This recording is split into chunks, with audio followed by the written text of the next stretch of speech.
Batang lalaki, inutusan ako ni Lo na sirain ang isang binti mo.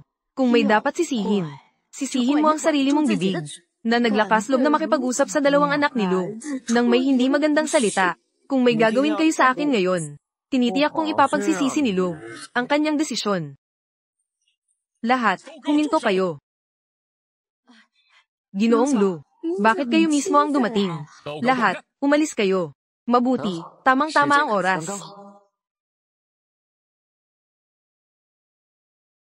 Ikaw ba si Shudong, kapatid? Ako si Lu Hangji. Salamat sa pagligtas sa aking dalawang anak. Anong gantimpala ang nais mo, Shudong? Sabihin mo lang. Huwag kayong mag-alala, Ginoong Lu. Ang inyong anak, ayos lang ba? Nang umalis ang tao, ang bata ay nalunod sa artipisyal na lawa. Salamat sa iyo, kapatid, sa maagang abiso. Kaya kami nakaligtas. Kung hindi, hindi kaaya-ayang resulta. Mayroon akong magandang tsaa. Mag-usap tayo habang umiinom. Susunod kami sa mga utos ni Ginoong Lu. Oo. Kapatid, talagang maraming salamat. Salamat sa iyo. Nakatulong ka para mailigtas ko ang aking dalawang anak. Ang aking dalawang anak na iyon. Talagang sobrang makulit. Bigla na lang silang tumakbo sa artipisyal na lawa para maglaro. Ay nako, sobrang nahihirapan na ako. Mga batang lalaki kasi. Normal lang na maging makulit. Lalaki din naman sila. Sana nga. Ay, kapatid, ang tsaa na ito ay talagang napakabuting tsaa. Hindi mo ito mabibili sa merkado. Subukan mo na agad. Ang tsaa na ito ay hindi ba natuklasan ng aking kinilalang ama, ang Yajian. Kaya pala ang aking kinilalang ama ay may utang kay Lu Hangji. Kapatid, nakatikim ka na ba ng tsaa na ito? Oo. Ang tsaa na ito ay tinatawag na Yajian. Ang puno ng tsaa ay tumutubo sa mataas na bangin na may taas na 1,000 metro. Ang mga kinakailangan sa kapaligiran para sa pagtubo ay napakahigpit. At saka, maaari lamang anihin pagkatapos ng unang ulan bago ang Qingming Festival para makaani. Kapag lumampas na sa oras na ito, ang mga dahon ng tsaa na noni ay mawawalan ng natatanging aroma. Talagang napakabuting tsaa. Kapatid, talagang kahanga-hanga ka. Hindi ko kayo itinatago. Ang mayari ng tsaa na ito, namatay kaninang umaga. Kapatid, dahil alam mo ang pinagmulan ng tsaa na ito, siguradong alam mo rin ang pinagmulan nito. Maaari mo bang sabihin sa akin ang paraan nito? Kapag natapos na ang usapan, hindi mawawala ang iyong benepisyo. Ang Ginoong Lu ay mahilig sa tsaa. Ngayon, pumanaw na ang aking kinilalang ama. Ako na lang ang nakakaalam ng paraan ng tsaa na ito. Tamang-tama, makakakuha ako ng unang kita mula dito. Kung hindi ako nagkakamali, ang tsaa na ito dapat ay galing kay Boss Shuzuang yan. Ipinadala sa iyo, di ba? Tama, kapatid. Mukhang malapit ka kay Boss Shu. Malalim ang inyong ugnayan. Basta makuha mo ang talam na ito. Kung gaano karami, kailangan ko lahat. Ano man ang presyo na sabihin mo, iyon na iyon. Ginoong Lu, walang problema dito. Pero, naalala ko na sinabi sa akin ni Uncle Shu noong siya ay buhay pa. Nabanggit niya sa akin. Humiram siya mula sa inyo, Ginoong Lu, ng 5 milyon. Ngayon, pumanaw na rin si Uncle Shu. Sa tingin ko, maaari mo bang bigyan ako ng kaunting panahon? Hindi ko akalain, kapatid. Ikaw ay talagang may pusong tao.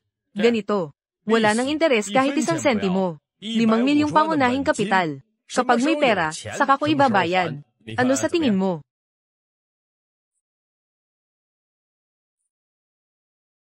Si Shudong. Ang papel na ito ay ang aking pangako. Pasensya na, kapatid. Pakisuyo, ipasa mo ito. Kay Hufang, asawa ni Shudong. Walang problema. Kapatid, may tanong ako. Ito ay hindi ko maunawaan. Paano mo nalaman na ang dalawang anak ko ay magkakaroon ng problema? Ginoong Lu, naniniwala ka ba sa kapalaran? Kapalaran. HMM. Anong panahon na ito? Naniniwala ka pa sa mga pamahiin? Hindi ba sinasabi na ang mga malalaking boss ay superstitious? Bakit hindi sumusunod si Ginoong Lu sa nakagawian? Hindi ko naman masasabing. Nakita ko ito sa balita sa nakaraang buhay ko, di ba? Halika, kapatid, magti tayo. Mag-usap tayo habang umiinom. Kapatid, HMM. May meeting pa ako mamaya. Kailangan kong magtrabaho sandali. Maupo ka muna. Ito ang aking business card. Kung may kailangan ka sa hinaharap, tumawag ka lang sa akin anumang oras. Walang problema, Ginoong Lu. Kapag may balita, agad kitang aabisuhan. Sige, hihintayin ko ang tawag mo.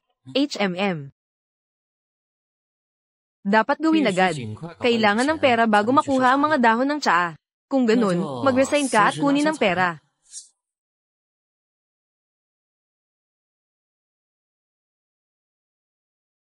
Oy, Dr. Shu. Ay, sa wakas ay bumalik ka na. Si Director Wei ay naghahanap sa iyo mula kagabi hanggang ngayon. Patuloy siyang naghahanap sa iyo. Sige, kailangan ko rin siyang hanapin. Sige, pumunta ka na. Nasa opisina ang direktor.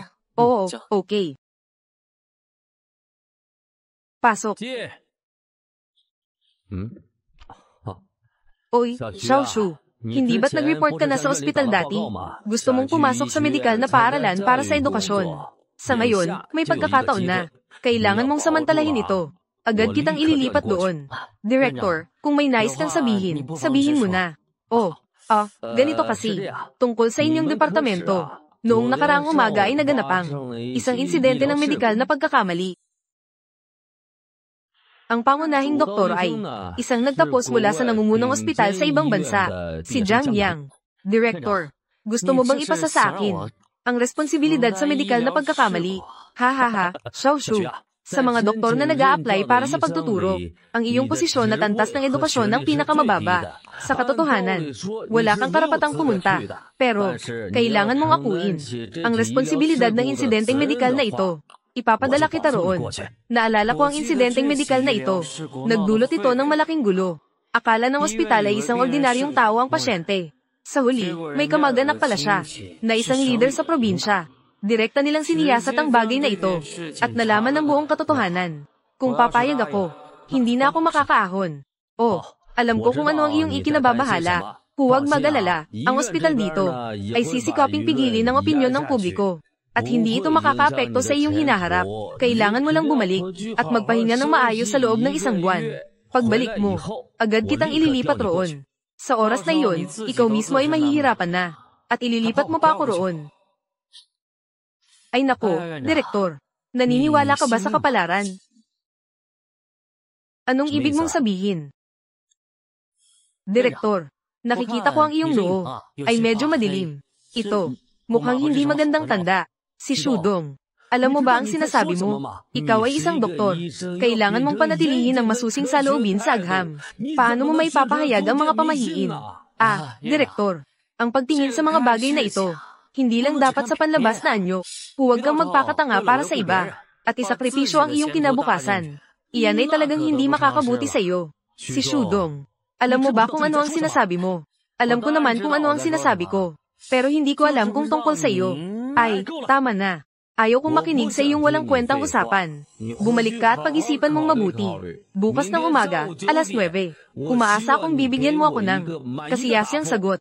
Mukhang si Wei Ming ay nagbabalak na kontrolin ako. Pero ngayon, hindi pa pwedeng maging matigas sa kanya. Kung makakakuha ba ako ng pera, kailangan pa rin ang kanyang pag-aproba.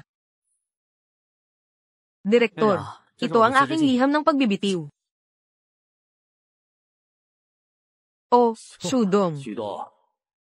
Gusto mo bang gamitin ang liham ng pagbibitiw para takutin ako? Ay, hindi po, Direktor. Ito ay talagang nakaplano na. Ikaw, bata, bakit hindi ka nakikinig sa payo? Ganito, kapag nagbukas ang paaralan ng medisina sa Setyembre, agad kitang ililipat doon.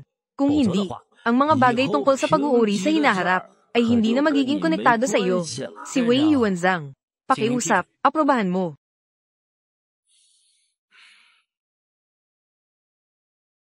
Si Shudong. Oy, kapatid, anong ginagawa mo dito? Ako nga pala, doktor sa sentrong ospital. Ikaw, anong nangyayari? Hindi ko talaga inasahan ito. Nagtatrabaho ka pa lang sa sentrong ospital. Dumaan ako para hanapin si Wei Yuanzhang. Nandyan ba siya sa loob? Oo, nandyan siya. Sige, may kailangan akong sabihin sa kanya. Hindi na kita masikaso ngayon. Oy, sandali lang. Tungkol sa insidente sa bangin, huwag mong kalimutan. Naghihintay ako ng magandang balita mula sa iyo. Luzang, huwag kang mag-alala. Hindi ko talaga makakalimutan. Oy. Mayroon lang akong ilang daang piso ngayon. Paano ako makakakuha ng tsaa? Kailangan kong mag-isip ng ibang paraan para kumita. Si Shudong ay talagang hindi marunong. Talagang parang putik na hindi mapanatili. Sobrang bata pa. Naglalaro ka sa akin. Ah, Lu Zhang, ikaw pala. Anong nangyari, aking Wei Yuanzhang? Naghihintay ka ba ng ibang tao? Oy, Lu Zhang, nagbibiro ka ba? Anong tao ang maaari kong hintayin? Hanapin mo ako, anong kailangan? Wala namang masyadong kailangan. Gusto ko sanang ipasa mo ang mensahe sa matandang Ginoo. Yung ipinadala niya sa akin dati. May balita na tungkol sa tsaa.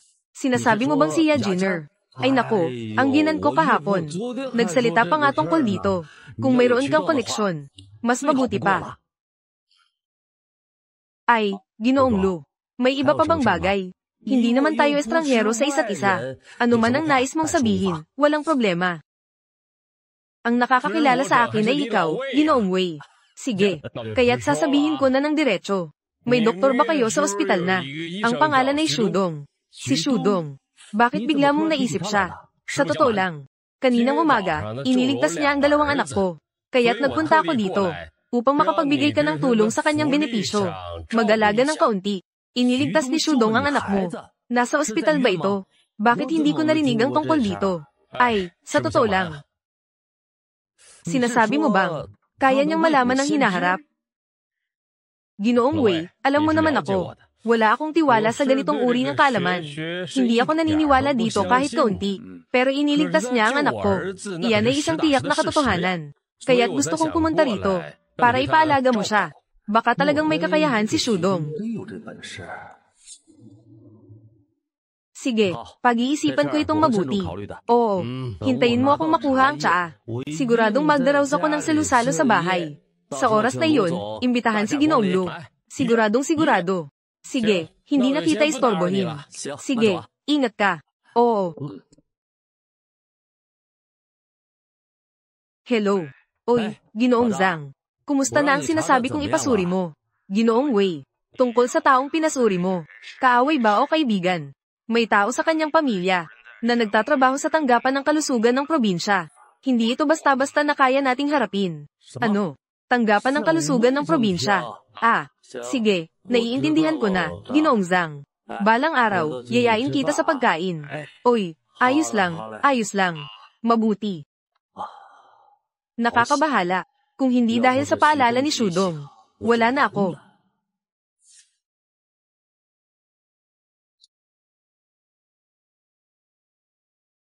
Oy, Lee, ipabatid sa mga nakatataas sa ospital. Magdaos ng agarang pulong. Kung si Ginoong Wei, ayaw talagang ipasa sa akin ang insidenteng ito sa medisina. Malamang na siya mismo ay mahaharap sa kaso dahil dito. Kung hindi ka pumayag, hindi ka makakakuha ng pera.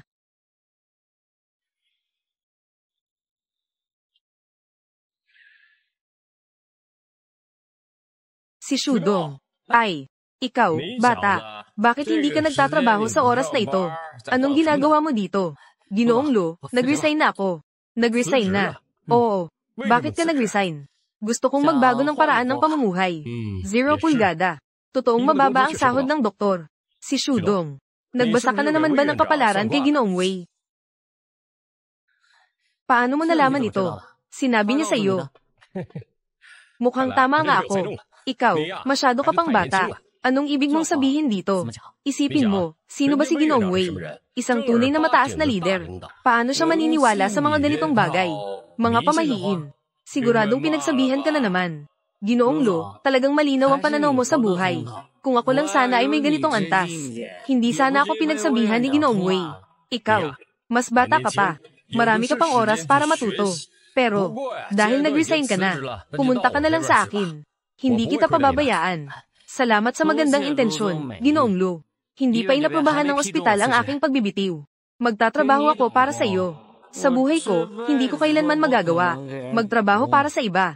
Ako ay isang makapangyarihang tao mula sa hinaharap. Isang muling isinilang na manlalakbay sa panahon. Kung talagang mauuwisa, ang antas ng pagtatrabaho para sa iba, mas mabuti pang magpakamatay na lang. Ay nako, maliit na bagay lang ito. Batay sa aking relasyon kay si Wei Yuanzhang. Basta't ako'y magsalita, siguradong ibibigay niya sa akin ang pabor na ito. HMM.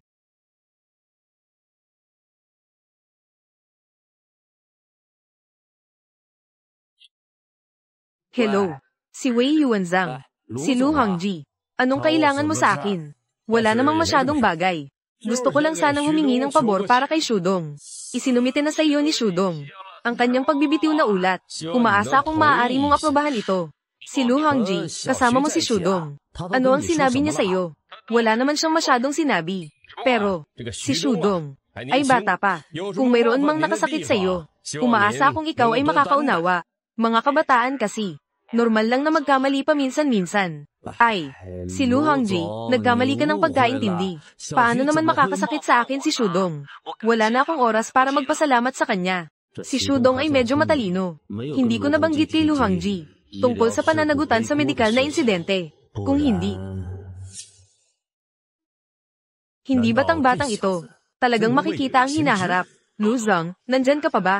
Hey, Direktor, ano sa tingin mo? Dahil si Shu ay kasama mo. Pakiusap, ipatawag mo siya sa ospital. Gusto kong magpasalamat sa kanya ng personal. Sige, Direktor. Ayos na ang mga bagay. Inutusan ka ni Direktor Wei na hanapin siya. At gusto rin niyang magpasalamat sa iyo ng personal. Pasalamatan mo ako. Shudong, sabihin mo sa akin ang totoo. Talaga bang kaya mong makita ang hinaharap? Ito ay pareho pa ring sinasabi. Kung maniniwala ka, mayroon. Kung hindi, wala. Tratuhin mo lang ito ng may kalmado. Mukhang, nalaman na ni Wei Ming ang background ng pasyenteng iyon. Ngayon, hindi na kailangan. Ako ang mananagot sa medikal na insidente. Tama ang sinabi mo. Kaya sa susunod, kapatid, kung may mangyari, kailangan mo akong ipaalam ng maaga. Walang problema. Ipapaalam ko sa iyo ng maaga. Sige, wala na akong ibang bagay. Mag-uusap tayo sa telepono. Sige, pupunta na rin ako sa ospital.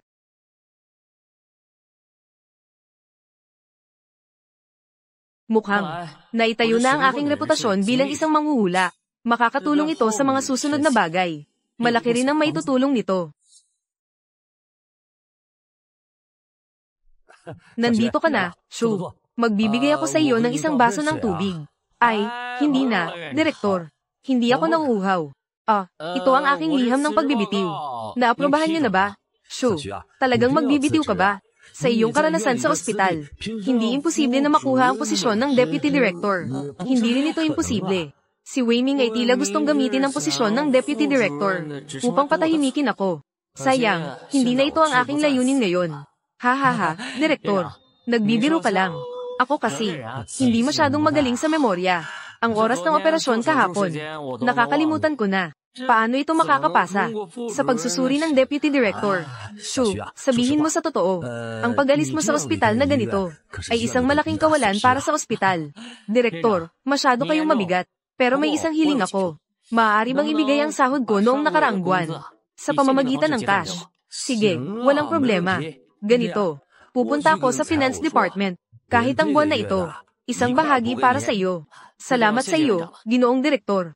Naayos na ang tungkol sa pagbibitiw. Kailangan ko nang hanapin si Yajian. Bago umalis, makikita ko muna si kinilalang ina. Si Hu Fang. Wala akong pasensya. 200. Agad na magbabayad. Ngayon, sabihin mo sa akin ang tungkol kay Yajian. Ang mga channel ng supply. 200. Pumili ka na agad. Ginoong Kao. Ang sinasabi mong iyon ay tinatawag na tsaa. Ang tsaa mula kay Yajian. Hindi ko talaga alam. Saan ba pumasok si Lao Shu? Tungkol sa sinasabi mo. Utang ng asawa ko sa iyo. Babayaran kita agad.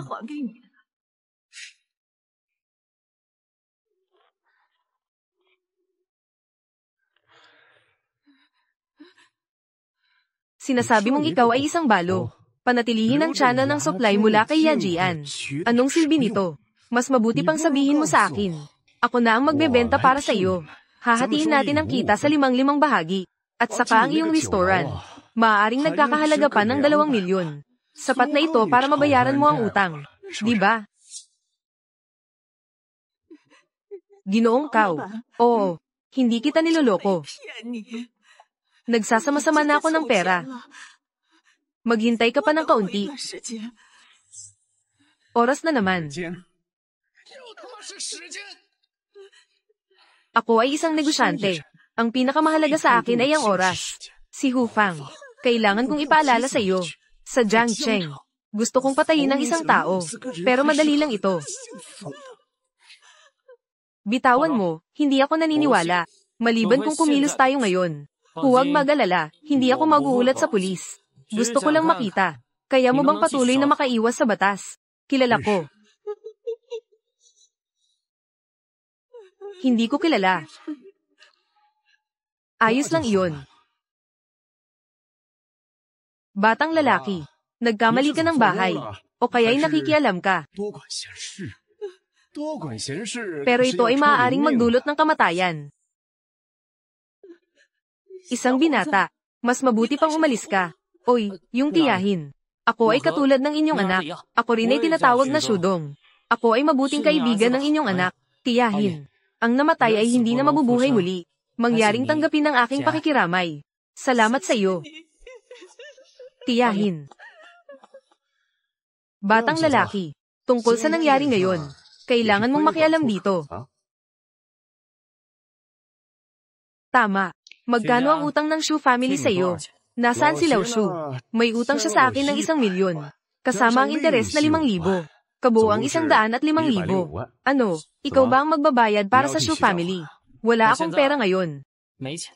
Wala kang pera, anong sinasabi mo sa akin? Bakit hindi ka pa umalis? Bakit kailangang magalit si Boss Cow? Wala akong pera ngayon. Pero hindi ibig sabihin na wala akong pera sa hinaharap. Wala akong pakialam kung ngayon o sa hinaharap. Paano kung magpusta tayo? Ano ang ipapusta mo sa akin? Bakit ako magpupusta sa iyo? Bigyan mo ako ng 3 araw. Tinitiyak kong ibabalik ang perang ito. Kasama ang interes, ibabalik ko sa iyo. Kung hindi ko ito mabayaran, ibibigay ko ang iniwan ni Uncle Shu. Ang Yajian Channel ay ibibigay ko sa iyo.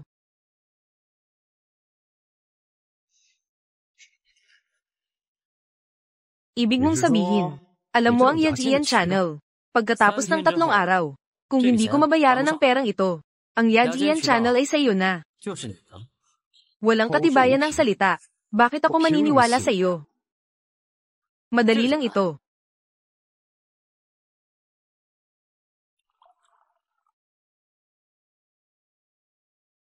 Subukan mo ito, Boss Cow. Tingnan mo ang tsaa. Ito ba ang Yajian na gusto mo?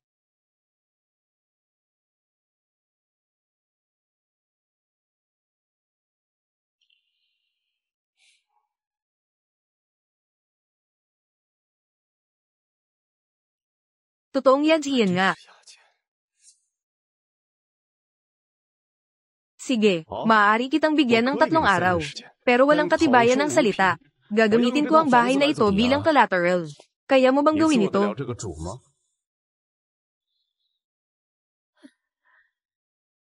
Boss Cow, nangako ako sa iyo. Pagkatapos ng 3 araw, hindi ko mababayaran ang utang. Ginamit ko ang bahay bilang collateral. Tita, ayos lang. Pero isa akong negosyante. Pirmahan natin ang kasunduan. Sige.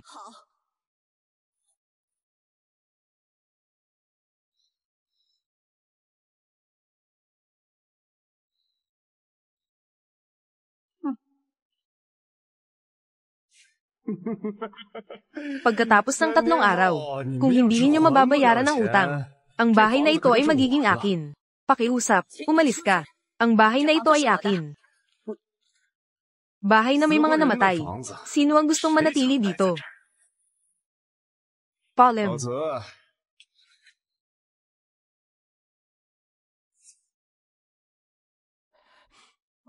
Xiao Shu, salamat sa iyo ngayon. Umalis ka na rin. Tita, dahil nangako ako, tutulungan kitang bayaran ang utang na ito. Hindi ako bibitaw sa aking salita. Ito ang sulat mula kay Ginoong Lu para sa iyo. Ang utang niya.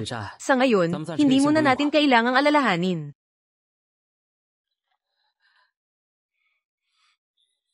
Xiao Shu, napagpasyahan ko na. Ibebenta ko ang restaurant para bayaran ang utang.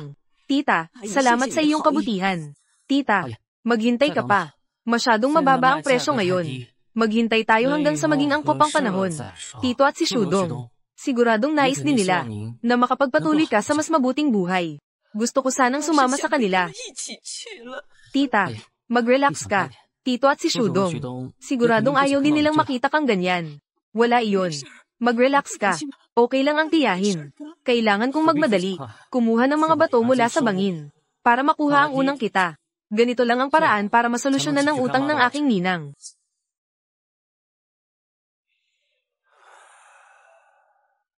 Kayo ba si Ginoong Wu? Naghahanap ka sa akin. Oo, Ginoong Wu.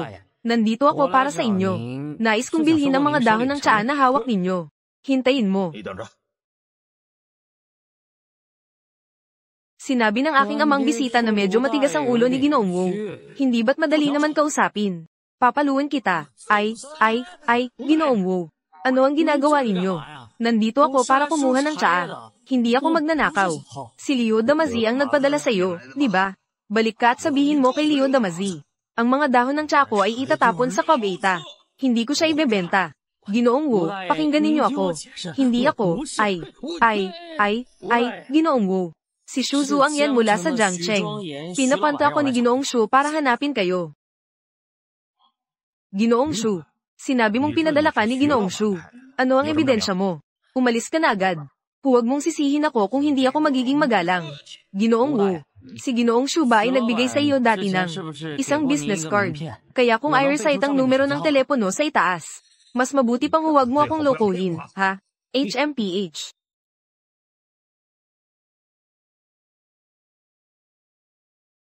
I-recite mo. Ginoong Wu.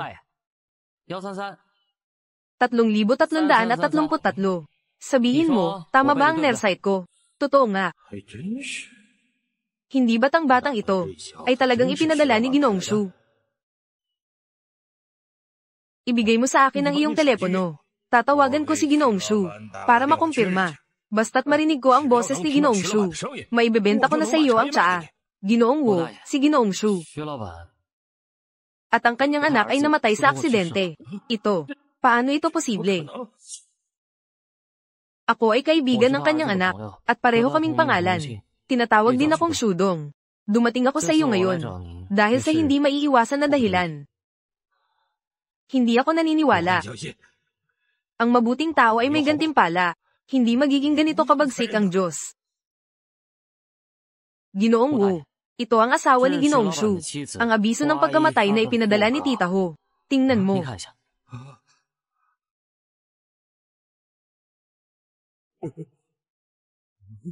Diyos ko, talagang walang mata. Si Ginoong Shu ay napakabait na tao. Paano siya basta nalang umalis? Noong una, kung hindi dahil kay Boss Shu, matagal nang namatay ang apo kong babae. Ginoong Wu, hindi ko rin sana balak na dumaan sa inyo. Pero, sa bahay ni Boss Shu ngayon, tanging ang tiyahin na lang ang natira. May utang pa ng ilang milyong piso. Kailangan ng mga tsaa na nasa kamay mo para maayos ang relasyon. Kaya, sige, sandali.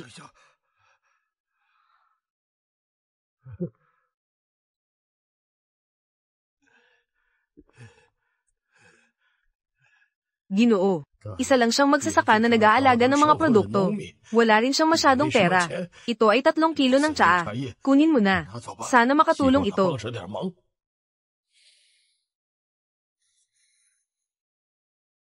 Ito ay 3,000 piso. Hawakan niyo ito. Hindi ko maaring pahiyain si Uncle Shu. Ay, ang batang ito. Babalik ang bata sa susunod na Qingming Festival. Naka-reserve ang bagong tsaa sa bahay para sa iyo. Ay nako. Ginoong Lu, sa taluktok na ito, nakakuha lang ako ng kalahating kilo. Ang presyong ito. Kalahating kilo lang. Ay, kapatid, dahil nagsalita ka na, hindi ko rin maaring balewalain ang iyong dignidad. Ganito, bibigyan kita ng 100,000 bawat kilo. Pero kailangan mong ibigay ang lahat ng mga produkto sa akin. Ano sa tingin mo? Talagang matalas ang pananaw ni Ginoong Lu. Talagang karapat-dapat na makagawa ng ganitong kalaking negosyo. Wala nang bagay na may itatago sa iyo. Hindi ko na itatago sa iyo. Ayaw ko lang na ang ganitong magandang produkto ay mapunta sa ibang tao. Ginoong Lu, hindi ko itinatago sa inyo. Totoong nagimbak ako ng kalahating kilo. Pero ang presyo na 100,000 bawat kilo ay tila medyo mababa. Pero ang presyo na 100,000 bawat kilo ay tila medyo mababa. Kapatid, ang 100,000 bawat kilo ay hindi na maliit. Kung talagang hindi kaya, magdadagdag ako ng 10,000. Paano ang 20,000 bawat kilo? Ginoong Lu, hindi ko alam kung narinig mo na ang ganitong kasabihan. Ang hindi pagtingin sa punong ina ay isang panghabang buhay na pagsisisi. Ang pagtingin sa punong ina ay nagdudulot ng panghabang buhay na pagsisisi. Ano ang ibig mong sabihin dito? Ito ay Wuyi Mountain, isang kasabihang bayan na kumakalat. Ang ibig sabihin nito ay, sa mga bangin ng Wuyi Mountain, may 3 punong ina ng dahongpao na tumutubo, mahigit sa 10,000 bawat gramo. Ang 1 kilo ay mahigit sa 5 milyon. Pero sa hinaharap, hindi napapayagan ng gobyerno ang pag-aani. Maraming mga namungunang mayayaman. Kahit na mayaman, hindi mo ito mabibili. Isang maliit na doktor, paano mo malalaman ang halaga ng punong tea na dahongpao? Ginoong Lu, mga ganitong halimbawa, marami pang ganito sa larangan ng tsaa. Ayon sa aking kaalaman, bukod sa Wuyi Mountain dahongpao, Taiping Haokui, Gold Melon Tribute Tea at iba pang mga dekalidad na tsaa, ang halaga nito ay higit sa 1 milyon bawat kilo. Pero, kapatid, ang mga iyon ay mga kilalang tsaa. At ikaw na ito, Ginoong Lu, ikaw ay may malawak na kaalaman. Siguradong nakainom ka na ng tsaa na nagkakahalaga ng daan-daang libo bawat kilo. Tungkol sa yajian na ito, kahit na hindi ito kilala, pero kumpara sa mga mamahaling tsaa, dapat ay hindi rin ito pangit. HMM. Kung sakaling mapalampas mo ito, kailangan mong maghintay hanggang sa susunod na Qingming Festival. Kapatid, tama ang sinasabi mo. Pero ang yajian na ito, hindi pa ito kumalat sa merkado. Ang presyo, siguradong mas mura ito kumpara sa iba. Hindi ko itinatago, kapatid. Sa Jiangcheng, hindi ka lang ang may alam. Alam ang halaga ng yajian. Oh, tama. Lalo na ang may-ari ng Mingju Distillery, Cao Ming. Siya ang pinaka-aktibo. Nakatingin siya sa kaunting stock na hawak ko. Ha ha ha. Kapatid, kanina, nagbibiro lang ako sa'yo. Huwag mo itong seryosohin. Kuya, ito ay negosyo. Hindi maiiwasan ang pagkakaroon ng hindi pagkakaintindihan. Kung hindi natuloy ang negosyo, may pagkakaibigan pa rin. Ay nako, may kailangan pa akong gawin. Uuna na ako, kapatid. Huwag kang umalis. Kanina, nagbibiro lang ako. Pwede ba akong humingi ng tawad?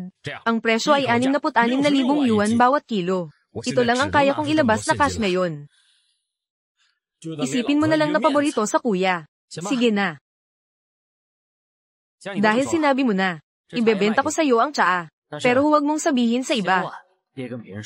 Mas kaunti ang nakakaalam sa ganitong bagay. Mas ligtas. Ayos. Naiintindihan ko ang prinsipyong ito. Pero ang tsaa para sa susunod na taon, itabi mo para sa akin. Walang problema. Ang mga bagay para sa susunod na taon, pag-usapan natin sa susunod na taon. Sa oras na iyon, kailangan mong tingnan ang aking mukha, Lu Hongji. Kung hindi ako nagkakamali, sa loob ng ilang araw, ang Jiangcheng ay magkakaroon ng isang malaking kaganapan. Isang napakalakas na ulan na hindi nangyayari sa loob ng 100 taon. Nakasira ito sa mga magsasaka ng prutas sa buong lungsod. Ang ilang mga kaugnay na negosyo ay naapektuhan din. Ang winery ni Cao Ming ay isa sa mga iyon. May mga yaman si Cao Ming, at mayroon ding mga channel. Maari tayong makipagtulungan. Baby, pupunta akong magpa-Eve. Anong klaseng IV ang gagawin? Gabi na naisip kita. Sinabi ko na sa'yo ng 100 beses. Maganda ang kalusugan ko. Hindi ako bumibili ng insurance. Yaw wow. Boss Cao. Sobrang init ng atay. Hindi ito magandang tanda. Kapatid Shu. Bakit? Ang bilis naman. Agad na nakalikom ng 1 milyon. Boss Cao. May interes ka bang makipagtulungan sa akin? Isang bihirang pagkakataon. Kung ito ay mapapalampas, delikado na ang iyong winery. Kapatid Shu, anong mayalok mo para makipagtulungan sa akin? Ay, tungkol sa kung mapapanatili ko ang aking winery. Paalala ko lang sa'yo, pagkatapos ng 2 araw, kung hindi mo makokolekta ang 1 milyon, huwag mong sisihin ako kung kukunin ko ang ari-arian ng pamilya Shu. Ginoong Cao, nagmamadali ka ba para makipagkita sa maliit na sekretarya? Mag-ingat ka, baka mahulog ka, at masira ang sarili mong buhay.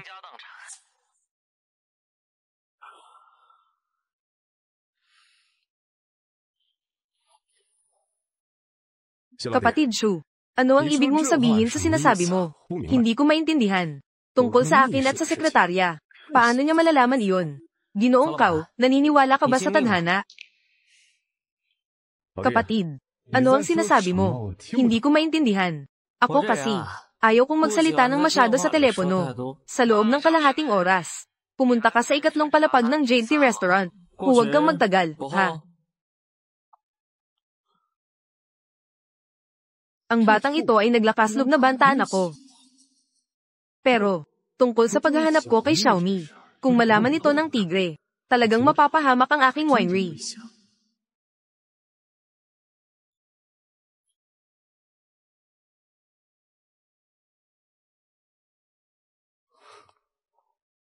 Ay nako, si Shu, sabihin mo na, bakit mo ako tinawag?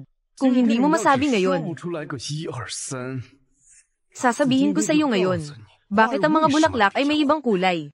Ay, Ginoong Kao, sinasabi ng mga kasulatan, ang paggalang at paghamak ay tila nakakagulat. Ang mga malalaking problema ay tila sa iyong katawan. Tulad mo na madaling magalit, walang mabuting dulot ito sa katawan. Kung may sasabihin ka, sabihin mo na. Wala akong oras para makipag-usap sa iyo. Talaga bang marunong ang batang ito manghula?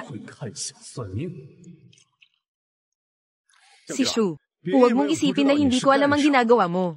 Isa ka lang namang maliit na doktor. Huwag mong isipin na maiisahan mo ako tulad ng mga tanga. Iisahan mo ako. Kung may kailangan, sabihin mo na. Wala akong oras para sa mga walang kwentang usapan. Ginoong Kao, sa tingin mo ba matibay ang buhay mo? Kaya mong labanan ng langit. Ay nako, Ginoong Kao, nakikita ko ang iyong mukha. Sa totoo lang, hindi mo kayang talunin ng langit. Ikaw. Ginoong Kao, tingnan mo ang iyong bahay ng mag-asawa. Hindi mataas ang iyong katayuan sa pamilya, di ba? Baka, may third party pa na makikialam. Ay nako, tingnan mo ang iyong bahay ng kayamanan. Ipinapakita nito na sa iyong kapalaran. May pagkakataon na mawawalan ka ng pera. Baka, mawawalan ka ng lahat. Mag-ingat ka. Batang lalaki, ikaw ba ay, nais mo bang hulaan ang aking kapalaran? At pagkatapos ay sabihin mo sa akin, na may ganitong pagsubok sa iyong kapalaran. Mag-isip ka pa ng ibang paraan.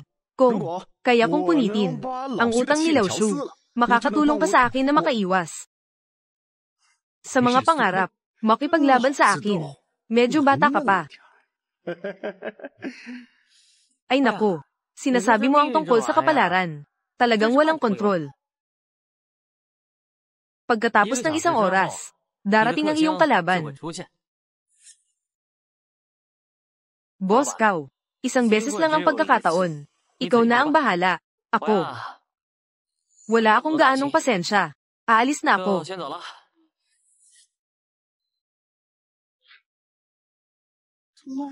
Sige, maghihintay ako dito. Gusto kong makita, kailan darating ang aking kalaban. Kung walang mangyayari ngayon, maghihintay akong ayusin ka. Ang Ginoo na kasama mo kanina, sabi ng Ginoo, ikaw ang magbabayad. Tingnan mo. Itong batang ito ay hindi nagbabayad. Ito ang iniinom niya. Bigyan mo ako ng isang baso. Sandali. Itong batang ito, ano na ang in-order niya? Bakit siya gumastos ng ganito karaming pera? Oo, Ginoo. Ang Ginoo na iyon ay nagpak ng maraming bagay. Kaya,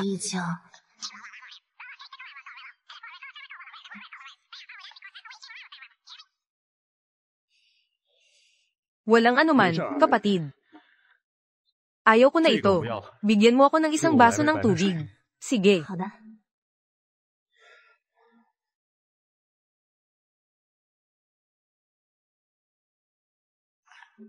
Talagang matamis.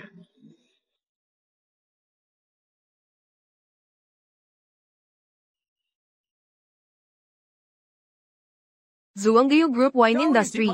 Promotional Return Activity. Opisyal na magsimula. Talagang dumating na ang aking kalaban.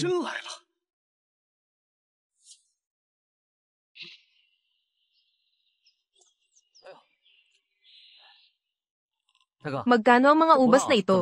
5 piso kada kilo sa bultuhan. 8 piso kada kilo sa tingi. Ilang ubas ang meron sa inyo? Gaano pa karami? Kukunin ko lahat. Ano? Kukunin mo lahat? Oo. Batang lalaki, meron kaming 2 hektaryang ubasan. Sa bawat hektarya, ang ani ng ubas ay hindi bababa sa 3 hanggang 4,000 kilo. Kukunin mo lahat. Si Ginoong Lee, bilisan mo, sumama ka sa akin pauwi. Maghanda tayong pumitas ng ubas sa magdamag. Anong nangyayari? Hindi mo alam, di ba? Dito sa Jiangcheng, may isang malaking boss na dumating. Naghahanda siyang magtayo ng industriya ng alak sa Jiangcheng. Ano nga ang pangalan ng kumpanya?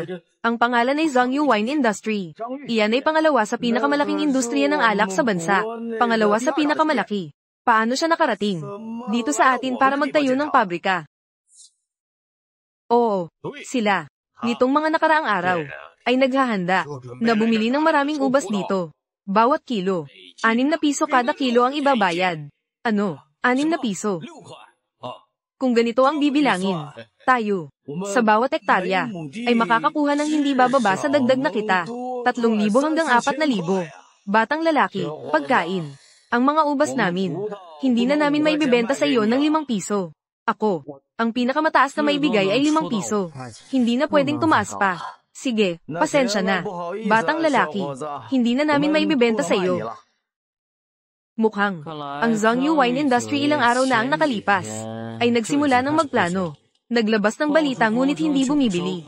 Maliwanag na nais nilang hikayatin ang mga magsasaka na mag-ani. Wala nang magagawa ang prutas. Ay save ang mga inaning ubas. Kailangan na lang ibenta sa murang halaga. Ang galaw na ito ng Zhongyu Wine Industry.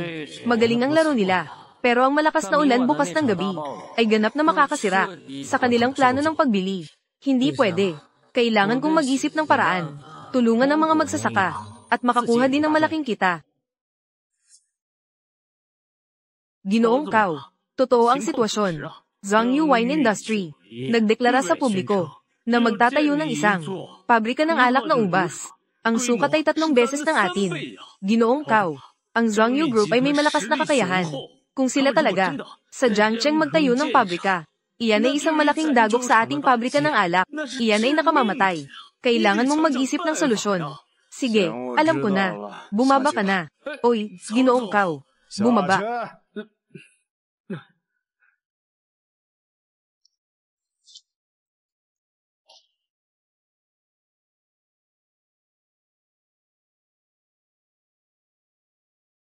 Hello. Oy, kapatid Shu. Hello, Ginoong Kao. Nasaan ka? Gusto mo bang mag-usap? Sabi mo dati, tungkol sa malalim na pakikipagtulungan. Siguro, alam mo rin ang tungkol sa Zhongyu Wine Industry. Ang balita na magtatayo sila ng pabrika sa Jiangcheng. Hindi ko na kailangang sabihin. Alam mo rin, ang pabrika ng alak na ito. Ano ang kahulugan nito sa iyo? Sige, pareho tayong tapat na tao. Kaya't ako ay magsalita ng tuwid. Paano mo nalaman tungkol sa pabrika ng Zhongyu na magtatayo sa ating Jiangjiang City? Na magtatayo. Ginoong Kao, mukhang hindi ka pa rin naniniwala sa akin. Hindi ako naglalagay ng malamig na tubig sa iyo. Ngayon, maliban sa pakikipagtulungan sa akin, ano pang ibang paraan? Ako, huwag kang magpakamatigas. Alam nating dalawa, ang Zhongyu Wine Industry sa Jiangcheng, pagkatapos nilang buksan ang merkado. Kahit gaano karaming pondo ang hawak mo, hindi pa rin ito sapat para ilaglag dito. Yung bahay mo ay makakatulong sa kasalukuyang sitwasyon. Kaya ano ang masasabi mo? Anong plano mo? Pagsamahin ang lahat ng mga yaman na hawak mo. Bumili ng maraming ubas. Shu, kapatid, nagbibiro ka ba sa akin? Ang ubas sa Jiangcheng ay napakarami ngayong taon. Lahat ng ubas ay bumababa ang presyo. Ngayon ay pinapagawa mo sa akin na bumili ng maraming ubas. Para bang gusto mo akong ipahamak? Ito ang plano mo. Tungkol sa akin, may sarili akong plano at hindi mo na kailangang gumastos. Ikaw lang ang dapat magbigay ng malamig na imbakan. Basta't may truck, sa oras na iyon, lahat ng problema ay madaling masosolusyonan. Sige, tungkol sa mga yaman, ako na ang bahala. Nasaan ka? Bukas, magpapadala ako ng sasakyan para makipagkita sa iyo. Nasa ngayon ako, sa bayan ng Changsha County. Bago mag-9 ng umaga bukas, dapat may padala ang truck sa harap ko. Kung hindi, ikaw ang mananagot sa mga resulta. Naiintindihan ko. Si Kao Ming ay isang tusaw na tauhan. Makasarili para sa kita. Kailangan pang mag-ingat.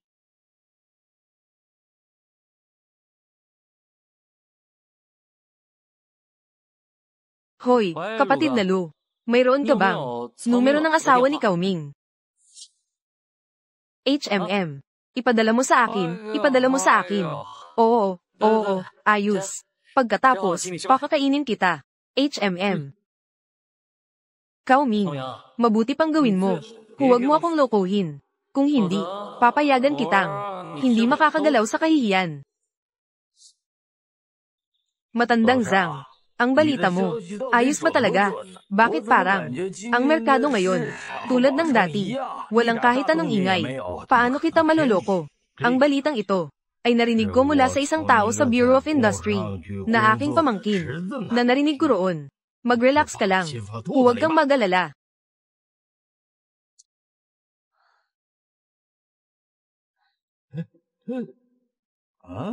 Ang mga magsasaka ng prutas sa Longsho County. Kung natatakot ka, masama ang mangyayari. Hindi ka ba kahapon naghanap sa akin para bumili ng ubas, binata? Ano ang ibig mong sabihin? Hindi ba totoo ang tungkol sa Zhangyu Wine Industry sa pagkuha ng ubas? Ang balita ay hindi totoo. Binata, maaaring kumain ng kahit ano, pero huwag basta-basta magsalita. Ang pamangkin ko ay isang kawani ng gobyerno. Paano posibleng maglabas ng maling balita para lokohin kami? Hindi ko rin sinabing ito ay maling balita. Dumating din ako mula sa Jiangcheng. Kakakarinig ko lang din. Ang Zhangyu Wine Industry. Magtatayo ng pabrika dito. Ano ang masasabi mo? Magkakaroon kami ng problema. Hindi mo ba sinasadya na sampin kami? Hindi ba ito? Oo nga, binata. Dapat maging mabuti ka sa kapwa. Hindi mo dapat dahil sa amin na hindi namin ibinenta ang ubas sa iyo. Sampin mo na kami. Oy, mga kapatid. Wala akong intensyon na sampin kayo. Alam ko rin na hindi kayo madali. Nag-ipon ako ng higit sa 10,000 para tumulong sa inyo sa Longsho County. Sa sinasabi mo, dapat pa naming pasalamatan ka. Kaya sabihin mo nga, kailangan namin na hindi ibenta ang ubas sa iyo. Ano ang mangyayari sa amin? Ay nako. Nakipag-aral ako sa isang matalinong tao. Natutunan ko ang mga prediksyon ng kalangitan. At naisip ko na, ang Longsho County na ito ay malapit nang magkaroon ng malaking sakuna. Binata, akala mo ba kami mga tao sa Bukirin ay madaling lokohin? Anong panahon na ba ngayon?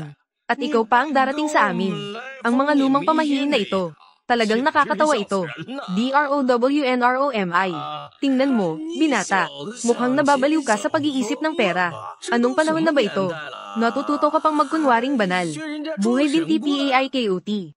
Binata, mukhang bata ka pa. Huwag kang papasok sa landas ng krimen. Mas mabuti pang umalis ka na. Kung hindi, kami mag-uulat sa pulis para hulihin ka.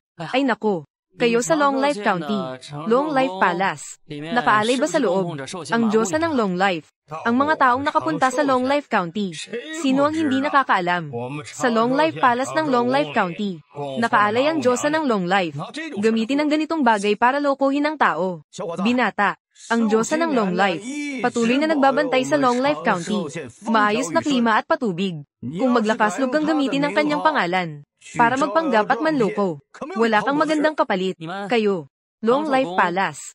Sa likod, may isang balon ba? At kamakailan, ang balon na ito ay natuyo na.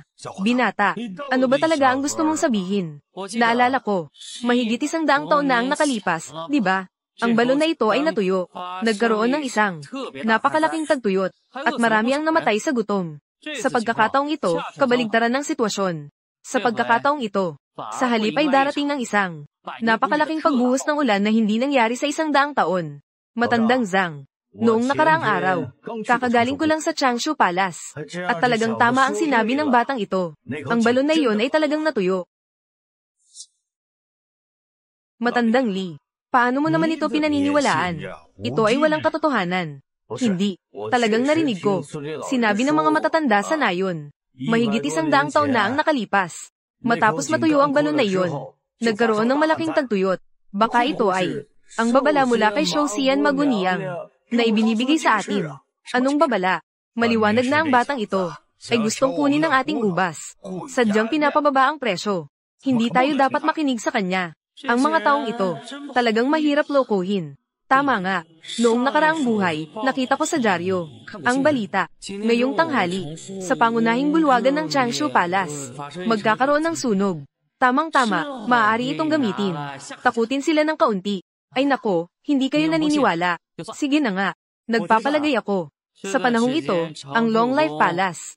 Magkakaroon ng mga kakaibang pangyayari. Sinasabi nga, ang mga lihim ng langit ay hindi dapat isiwalat. Ang masasabi ko lang sa inyo, tungkol sa 5 elemento, nag-uugnay at naglalabanan. Ay nako, kayo. Mag-ingat kayo.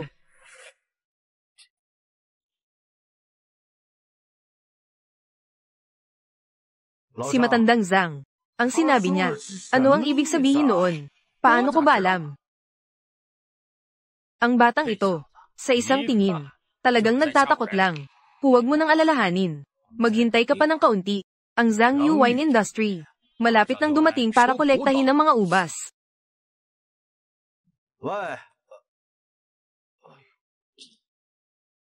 May malaking nangyari kay matandang Zhang. Alas 12 ng tanghali, Long Life Palace. Talagang nagkaroon ng malaking sunog. Ang sinabi ng batang iyon kaninang umaga, ang 5 elemento ay nag-uugnay at naglalabanan. Ang tubig ay lumalaban sa apoy. Ito ay talagang babala mula sa Diyosa ng mahabang buhay, na ibinigay sa atin bilang babala, sa ating Long Life County. Talagang dapat, magkakaroon ng malakas na ulan. Totoo ba ito? Magagawa ko bang lokohin ka sa ganitong bagay? Kakakuha ko lang ng tawag. Kakakarinig ko lang. Si matandang Zhang. Nakikita ko na ang batang iyon. Isa siyang matalino. Kung hindi, hindi siya magsasalita ng ganito katumpak. Bakit hindi tayo tumawag? Tanungin mo ang pamangkin ko. Tingnan natin kung ano ang sasabihin niya. Matandang Zhang. Ang bagay na ito ay hindi dapat. Sabihin mo sa pamangkin mo. Ang mga tao sa gobyerno ay may mga proseso. Kailangan nating isaalang-alang ang siyensya. Kung malaman niya ito, baka mahuli ang guro, at maaresto siya. Ganon din naman. Kung hindi, ibenta natin ang mga ubas. Diretso nating ibenta sa guro. Uulan ng malakas ngayong gabi. Kaya't hindi ba tayo? Lahat ay mawawalan. Pero ngayon, hindi na rin natin mahanap ang guro. Paano natin maibibenta ang mga ubas sa kanya?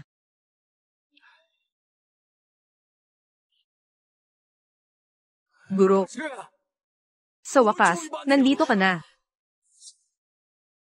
Ngayon, naniniwala na kayo sa akin. Naniniwala. Sobrang naniniwala. Lahat kami ay nagpasya. Ibebenta namin ang mga ubas sa iyo. Ay nako, ayos lang yan. Hindi naman ako hindi nagbibigay sa inyo ng pera. Huwag mag-alala. Hindi ko kayo lolokohin. 5 piso bawat kilo. Wala akong ibabawas na kahit sentimo. Sinabi ng Zhang Yu Wine Company na kukuha ng mga ubas. Hanggang ngayon ay hindi pa sila dumating. Ang guro pa rin ang mapagkakatiwalaan. Ang presyo ay makatarungan din. Lahat, agad na tumawag sa pamilya. Bago magtakip silim, kailangan talagang anihin ang mga ubas. Kung hindi, darating ang malakas na ulan. Baka hindi na mani ang mga ubas. Sige, sige, sige. Tatawagan ko na ang bahay ngayon. Hello. Agad na maghanap ng tao para anihin ang mga ubas. Uulan mamaya. Kapag nahuli, hindi na ito maabot.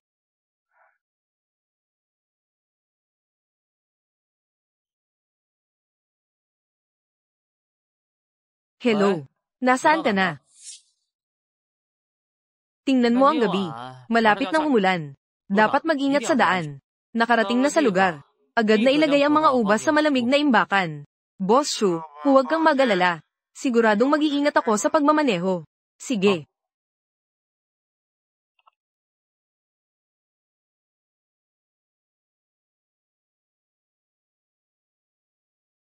Ikaw si Shudong, di ba? Kami ay mula sa Public Security Bureau. Pakiusap, sumama ka sa amin. Shudong, ikaw ay nagtataguyod ng lumang pamahiin. Nagpapakalat ng maling balita. Ikaw ang nagpakalat na magkakaroon ng malakas na ulan. Sino ang nagutos sa iyo na magkalat? Dapat ikaw ay mula sa Public Security Bureau ng Changsha County. Ang pinuno ng seguridad, di ba? Kung hindi ako nagkakamali, doon. Dapat maraming mataas na opisyal ang naroon. Ipaliwanag ang iyong mga problema. Kung tapat ka, magiging magaan ang parusa. Kung tatanggi ka, magiging mahigpit ang parusa. Kung ako sa iyo, agad na mag-organisa ng tulong sa mga baryo. Tungkol sa aking mga paratang, naman. Hindi pa huli ang lahat para magdesisyon bukas. Sa anumang kaso, wala akong pakialam sa gabing ito. Pero, ang gabing ito ay makakapagpasya. Tungkol sa inyong Longsho County, ang hinaharap ng inyong pamunuan. Pinuno ng county. Matapos ang investigasyon, Nangyari kaninang tanghali sa sunog sa Longsho Palace. Hindi ito gawa ng tao. Ito ay dulot ng itaas ng malaking bulwagan. Nasanhi ng pagkatanda ng mga linya. Ang mga eksperto mula sa inyong ahensya ng panahon. Hindi ba't nangako sa akin? Ang pagbuhos ng ulan na ito ay normal na malakas na ulan ba? Ngayon, ang ulan sa labas ay lalong lumalakas. Paano ninyo ito ipapaliwanag? Pinuno ng county. Sa mga nakaraang taon, madalas ang matinding panahon. Dagdag pa rito, ang pagkakataong ito ay naapektuhan ng epekto ng ikawalang super typhoon. Sige na. Ayaw kong makinig sa iyong paliwanag. Utusan ng bumbero. Agad na pumunta sa Kengxia Village. Ano man ang mangyari, unang ilikas ang mga residente bago ang lahat. Sige.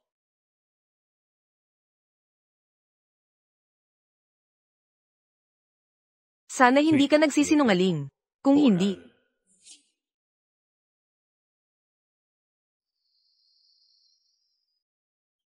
Ginoong Shu, maraming salamat sa iyo sa pagkakataong ito, na nagbigay ng babala sa malakas na ulan ng maaga, na nagbigay sa amin ng takot ngunit walang panganib, na nakaiwas sa isang sakuna. Ako ay kumakatawan sa lahat ng mga residente ng Kengxia Village.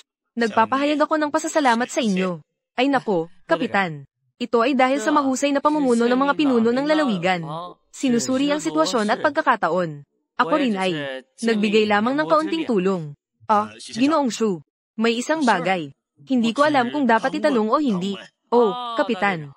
Ang mga sinasabi ng mga manghuhula, isipin mo na lang na hindi ko ito sinabi. Napunta na ako sa nayon na iyon. Alam ko ang lugar na iyon. Kapag nagkaroon ng matinding panahon, ang bundok ay maaaring gumuho. Natatakot ako na hindi maniwala ang iba. Kaya't umasa sa mga kwento ng mga espiritu. Salamat sa pag-unawa ni Ginoong Shu. Tungkol sa bagay na ito, tiyak na ipapaabot ko ito ng tapat. Tiyak na hindi. Mawawala ng halaga ang kontribusyon ni Ginoong Shu. Kaya't maraming salamat sa mga pinuno. Tama nga, Kapitan. Mayroon pa akong ibang bagay. Kailangan kong bumalik sa bayan. Tungkol sa susunod, magdaos kayo ng press conference. At sabihin na ang insidenteng ito ay walang kinalaman sa mga chismis kahapon, ayos na iyon. Napakagandang pagkakataon. Ang batang ito ay talagang kusang umalis. At binigyan pa tayo ng pagkakataon. Medyo interesante. Sige. Alam ko na kung ano ang dapat gawin tungkol dito. Maaalala ko ang utang na loob na ito. Ano man ang kailangan mo sa pang-araw-araw, maaari kang lumapit sa akin. Basta't hindi lumalabag sa mga alituntunin. Kapitan, talagang makakapasok ako sa puso ko. Ito ang hinihintay kong salita mula sa iyo. Ginoong Kao, kakagaling ko lang mula sa pamilihan ng prutas. Nakakuha ko ng balita. Dahil sa malakas na pagbuhos ng ulan, hindi makakatanggap ng ubas ang mga negosyante. Kaya't nakatuon sila sa atin. Sa mga nakatambak sa bodega, ang 12,000 kilo ng ubas. Ang galaw na ito ninyo, talagang kahanga-hanga. Ang ubas ay kay Shudong. Wala akong kinalaman dito. Hindi ba't si Shudong? Talagang may kakayahang manghula. Ginoong Kao, sinasabi ninyo na ang ubas ay kay Shudong. Ano ang ebidensya? Ano ang ibig mong sabihin sa sinasabi mo? Hindi pwede. Hindi ito angkop. Hindi angkop. Ano ang hindi angkop dito? Sa negosyo. Nakasalalay ito sa mga paraan. Si Shudong, na isang nakapasok na hindi inaasahan. Ano ang magagawa niya sa atin? Bukod dito, ang kargamentong ito, ang transportasyon at pagtanggap ay mga tao natin. Sino ang makakapagpatunay na ito ay kay Shudong? Ay nako, Ginoong Kao. Kung hindi tayo makakatanggap ng mga hilaw na materyales ngayong taon, ang pabrika ng alak ay kayang tumagal ng 6 na buwan. Pero kung magkakaroon tayo ng 12,000 libra ng ubas, ay magiging iba na iyon. Magkakaroon tayo ng puwang para makabawi. Ginoong Kao, huwag kayong maging masyadong maawin. Ang katwiran ay ganito. Pero, ay nako, Ginoong Kao, kapag hindi ka nagdesisyon, tiyak na magkakaroon ng gulo. Isipin nyo. Ang dahilan kung bakit nagtatayo ng pabrika ang Zhang Yu sa Jiangcheng, ay dahil siya ay nakakita ng potensyal sa ani ng ubas dito.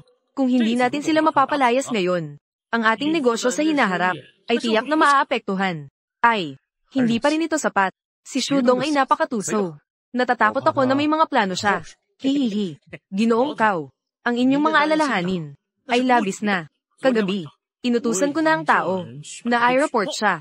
Sa parehong araw, ang pulisya ng Changsha County, ang pinuno ng Public Security Team, ay nahuli siya. Hihihi. Kung talagang kaya niyang manghula, anong nangyari sa kanya?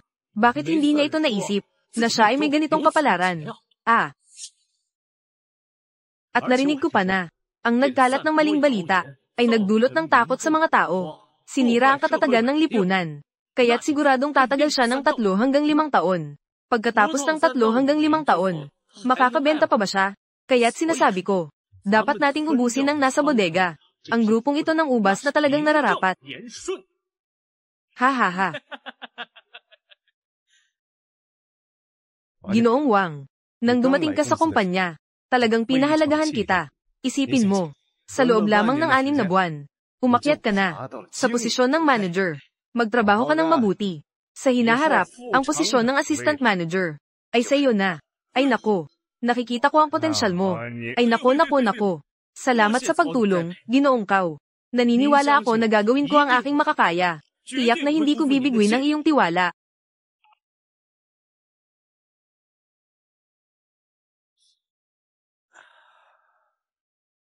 Hoy, Shu, kapatid. Ang laki ng nangyari. Bakit hindi mo ako sinabihan? Bilang kuya, talagang nasasaktan ako para sa iyo. Huwag kang mag-alala. Sisikapin kong makuha ito mula sa Jiang Cheng para sa iyo. Ang pinakamahusay na abogado ang kukuha ng kaso para sa iyo. Kumuha ng kaso. Mukhang kahapon. Ako ay ini-report ni Cao Ming. Ayos. Ganito ang laro, ha? Kaya huwag mong sisihin ako kung hindi ako magiging magalang. Sa totoo lang, iniisip ko pang makikipagtulungan tayo pagkatapos magtagumpay. Para tulungan ka muli, upang lutasin ang krisis ng pabrika ng alak. Ngayon mukhang, sobrang taas ang tingin ko kay Cao Ming. Pero kung gusto mong makuha, ang mahigit 10,000 kilo ng ubas ko, natatakot lang ako na wala kang ganong kagandang ngipin. Hoy, Shudong, kapatid, nakikinig ka ba? May nangyaring masama ba? Kapatid, nakikinig ako. Kaya mula dito, kapatid, ikaw na ang bahala. Pulang tao. Bigyan mo ako ng 1 minutong pahinga. Sige, magpapalam na ako. Huwag kalimutan na tulungan akong kumuha ng abogado. Huwag kang mag-alala. Kukuha ako ng pinakamahusay na abogado para sa iyo.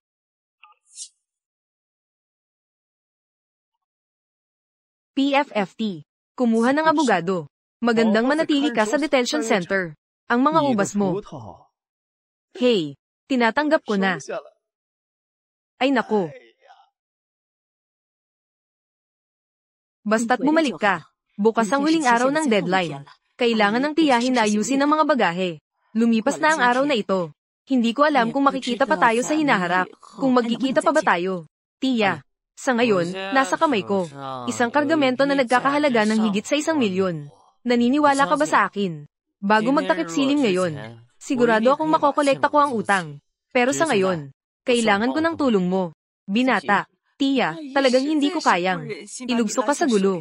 Kung hindi, mas mabuti pang ibenta na lang ang bahay.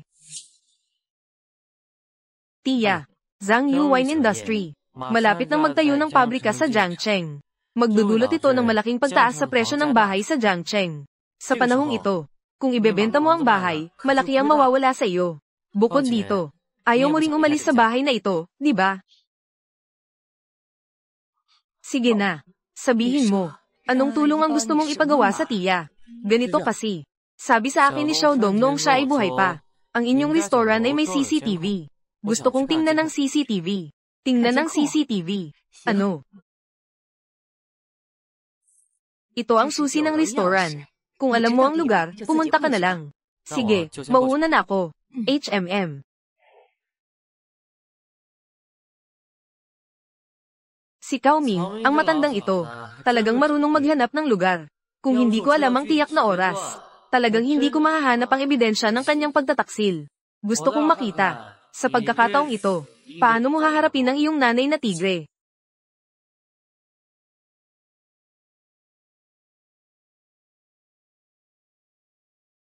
Hello, Ginang, Jiang. Nasa kamay ko. Ang video ng iyong asawa na si Cao Ming na nagtaksil. Kung nais mong mapanatili ang reputasyon ng iyong pamilya, Jiang, dumaan ka sa Jinlong Walking Street. Hanapin mo ako sa coffee shop. 20 minuto. Lumipas na. Hindi maghihintay.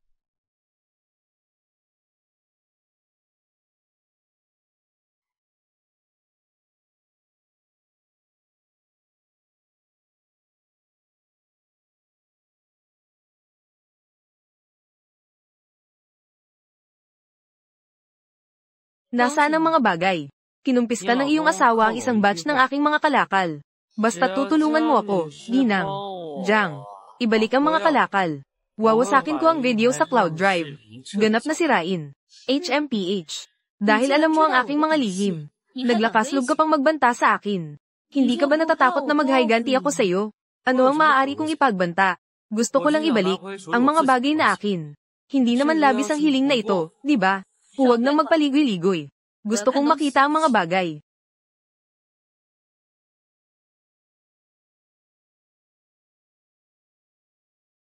TSK. Sa tingin mo, ang mga bagay na ito, makakapagbanta sa akin.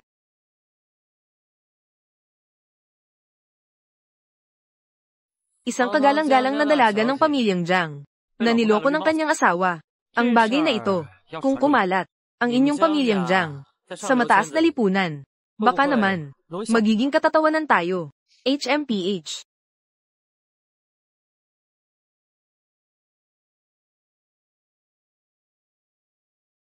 Hindi mo na sinasagot ang telepono ko, ha? Ginang, Jiang, gusto ko lang, ibalik ang mga bagay na sa akin. Mukhang hindi ka saan gayon. Kaya, uunahan na akong umalis. 1,000,000. 2,000,000. 5,000,000. Basta't tanggalin mo lahat ng bagay. 5,000,000 ay agad na mapapasok sa iyong account. Kailangan nating ipasok ang batang ito ngayon. Naglakaslog kang bantaan ako. Kailangan siyang parusahan. Ah, ganun pala. Gusto niyang kasuhan ako ng pangingikil. Mukhang gusto ni Ginang. Jiang na ilagay ako sa panganib. Kung ganun, wala na tayong dapat pag-usapan. Hoy, hayaan ang ahensya ng kalidad. Pumunta sa Jiang's Distillery. Magbubukas ang stock market ngayong umaga. Gusto kong makita ang sa Jiang's Distillery. Bumaba ang stock. TSK. Kapatid, alam mo ba ang banta sa akin? Ano ang magiging resulta? Kahit na hindi mo iniisip ang sarili mo, dapat mo ring isipin ang iyong pamilya. Isipin mo na lang. Subukan mo. Tingnan natin kung mas mabilis ang galaw mo. Oh, mas mabilis ang pagkalat sa internet.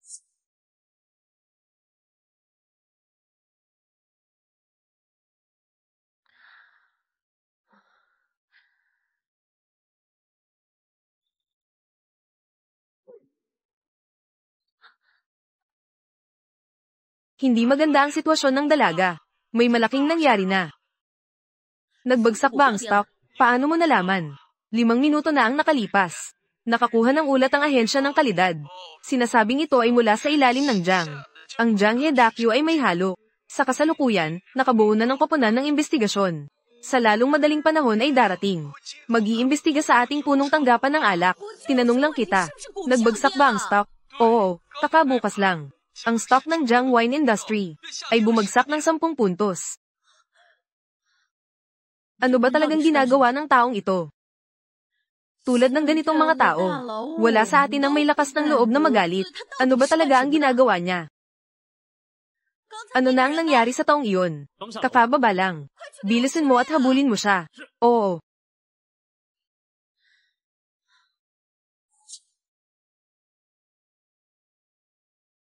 Naalala ko ang Jiang Wine Industry. Ito ay nangyari ngayong araw. Malaking pagbagsak ng stock. Dapat ay makakatakot kay Jiang Yingying. Tungkol sa kung paano natin ito aayusin. Hindi ba ito ang dati kong kaibigan? Si Ye Hongyao ba? Ano ang ginagawa niya dito? Sandali lang. Siya ang ginahasa ngayong araw. Sa huli, nagpakamatay sa pamamagitan ng pagtalon mula sa gusali. Hindi pwede. Hindi ko siya maaring hayaan na ulitin ang pagkakamali. Hey, Ginang, Jiang. Naghihintay ako sa pasukan ng Jinlong Walking Street. Bibigyan kita ng 5 minuto. Kapag lumipas na, hindi na ako maghihintay. Sige. Siguradong darating ako sa loob ng 5 minuto. Pakiusap, huwag kang umalis. Kaoming, o Kaoming. Naglakasloob na ang kinin ng aking ubas. Sa pagkakataong ito, hindi kita papayagang makaligtas. Kailangan kitang parusahan. Hongyao, Ito ay espesyal na ipinadala ko mula sa magandang bansa. Ang mga Corolla Rose na inilipad pabalik. Ang bulaklak na ito ay nagkakahalaga ng $8,000. Sana ay matanggap mo ito. Ang pagmamahal ko sa iyo. Kaya pala siya ay isang estudyanteng nagtapos ng pagsusulit sa kolehiyo. Ngayon, napaka-inosenteng mga lalaki. Ay hindi na marami. Kilala ko siya. Siya ang anak ng pinakamalaking restaurant sa Jiangcheng.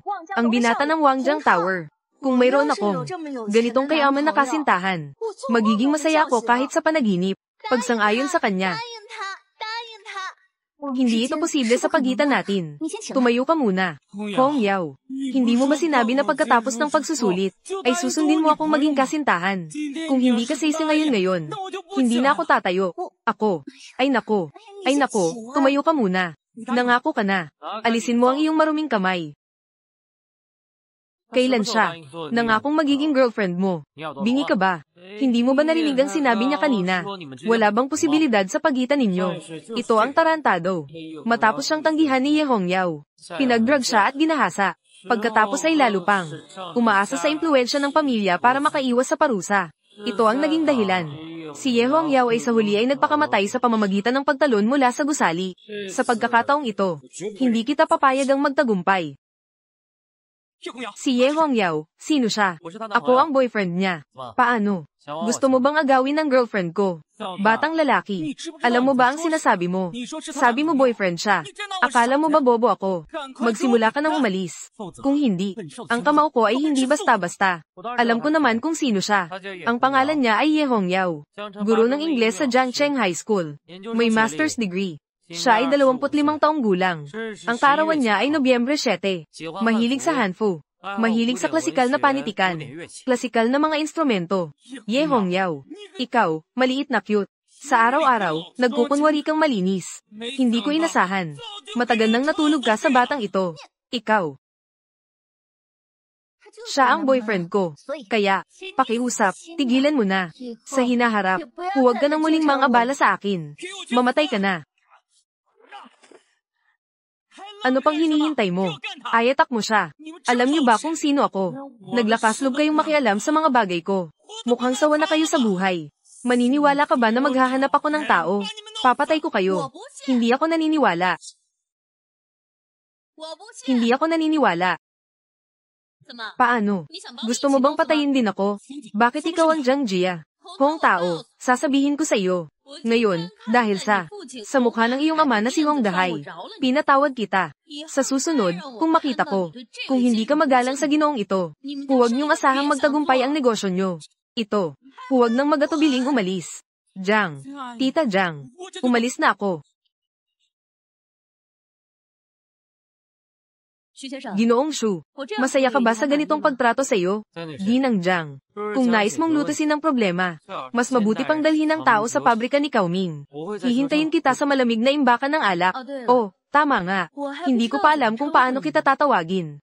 Ang pangalan ko ay Shudong. Kung may gusto kang malaman, maaari mong tanungin si Cao Ming. Alam na alam niya. Ay. Shudong.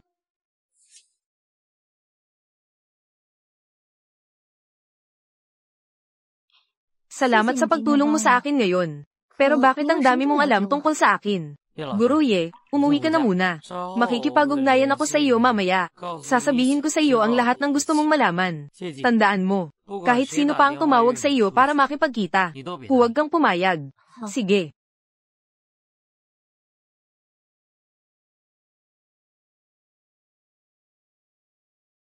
Guro, pakiusap, dalhin mo siya sa Huyuan Community. Sige, magpakakampante ka. Tinitiyak kong may hahatid ko siya sa iyo ng ligtas.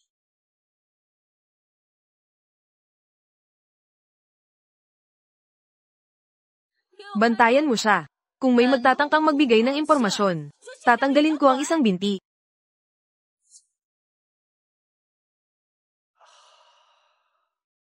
Asawa, huwag kalimutan. Nangako ka kanina na bibili ka para sa kanya. LV bag. Ay, ang gintong tasa at pilak na tasa ay hindi kasing halaga ng reputasyon ng mga tao. Marami akong tao. Mabuti lang ako sa iyo. Tawagin mo akong sweet. Hindi lang LV ang binibili ng asawa mo para sa iyo. Binibili ka rin niya ng Hermes. Asawa. Ay, sweet. Sino yan? Sinisira ang aking magandang pagkakataon. Maliit na kaibigang cute. Ginoong Jiang. Ginoong Jiang, pakinggan mo ako. Wala namang nangyari sa amin ni Ginoong Kao. Wala kaming anuman. Walang nangyari. Lumapit ka sa akin. Tingnan mo. Ang mga ito sa kanyang mukha, parang kinagat ng baboy. Umalis ka. Ginoong Jiang. Ilayo mo siya sa akin. Ayaw ko na siyang makita muli. Sa buong Jiangcheng, ayaw ko na siyang makita. Ginoong Jiang, nakikiusap ako sa iyo. Pakawalan mo na ako. Ilabas mo ako. Ginoong Jiang. At ikaw, lahat ng meron ka ngayon, ay galing sa aming pamilya. Naglakaslog kang ipagkanulo ako. HMM. Hindi. Asawa, pakinggan mo ako. Naglalaro-laro. Naglalaro-laro. Naglalaro-laro ka, di ba? HMM. Gusto mo ba? Gusto mo bang amuyin ng ganitong amoy? Ayaw ko. Ako lang. Nagkamali sa lahat ng pagkakamali ng mga lalaki. Lahat ng lalaki ay nagkakamali. Kaya't ngayong araw, hayaan kitang malaman. Anong uri ng resulta ang kailangan mong harapin? Ay nako. Ay nako. Ilang beses ko pa bang kailangang sabihin sa inyo? Ang mga ubas ng aming alak na pabrika. Hindi ito para sa pakyawan. Kayo nga, agad kayong umalis. Kung hindi, tatawag ako ng pulis. Ang grupong ito ng ubas ay hindi naman binili ng inyong pabrika ng alak. Bakit hindi nyo kami papayagang magpakyo? Oo nga, maliwanag na mga empleyado kayo ng inyong pabrika ng alak. Kayo ang nagimbita sa amin na kumuha ng mga produkto dito. Ngayon ay nagbabalik loob kayo. Ginagawa nyo kaming parang mga unggoy. Tama, ang ubas na ito ngayon. Kailangan naming aipakyo. Kung hindi, hindi kami aalis. Paano? Gusto nyo bang magtipon-tipon at magnakaw? Sinasabi ko sa inyo, ang ubas ay nasa likod ko sa malamig na bodega. Kung may lakas ng loob kayo, ilipat nyo. Magtipon-tipon at magnakaw. Hindi ko na kailangang sabihin pa. Alam nyo rin, kung gaano kalubha ang kasong ito. Alam nyo na siguro. Sino ang nagsabi na sila ay nagtipon-tipon at nagnakaw? Ang grupong ito ng ubas ay akin. Ibinibenta ko ito kanino ko man gusto. Saan nanggaling ang usaping pagnanakaw? Kilala ko siya. Siya nga itong binata. Siya ang nagimbita sa akin na kumuha ng mga produkto. Batang ito. Alam mo ba, sino ang pangunahing mayari ng aming pabrika ng alak? Naglakaslog pang pumunta sa aming pabrika ng alak at gumawa ng gulo. Kung may katinoan ka, agad kang umalis. Alam ko naman, hindi ba't siya ang dalagang anak ng Jiang? Pero ang mga kalakal ko, Shudong, ay hindi rin basta-basta. Walang natitirang paraan. Paano ako makikipagtulungan kay Ginoong Kao? Kaya ikaw pala si Shudong. Sinasabi ko sa inyo, huwag na huwag kayong maloko niya. Isa lang siyang manloloko. Kagabi, nahuli siya dahil sa pagpapakalat ng chismis ng kapulisan ng Changsha County. Siya mismo ngayon ay malapit ng makulong. Kung patuloy kayong maloloko niya, lahat kayo ay magiging kasabwat. At sa hinaharap ay maaapektuhan ang kinabukasan ng inyong mga anak. Isaalang-alang ang mga interes dito. Suriin niyo ng mabuti. Kaya, siya pala ay isang manloloko. Ayaw ko talagang na masaktan ng aming anak para sa 1,000 o 2,000. Nasaktan ng anak ng pamilya namin. Itong mga ubas na ito, ayaw na namin. Ayaw na. Tara na. Tara na. Ikaw, maliit na doktor. Gusto mo pang makipaglaban sa aming pabrika ng alak. Talagang isang walang katotohanang pangarap. 10 piso. Ang batch na ito ng ubas. Bibili ako ng 10 piso. Ibebenta ko ito sa inyo ng maramihan. Sandali lang, Ginoong Kao. Kailangan mo pang pumunta para buksan ang pinto ng malamig na imbakan. Mas mabuti pang maghintay kayo. Shudong, akala mo talaga ay mahalaga ka. Hayaan natin si Ginoong Kao. Nabuksan ng pinto para sa iyo. May karapatan ka bang gawin yon? Ano pa ang hinihintay ninyo? Palayasin mo siya. Lahat, itigil nyo na. Ginoong Kao, bakit kayo nandito?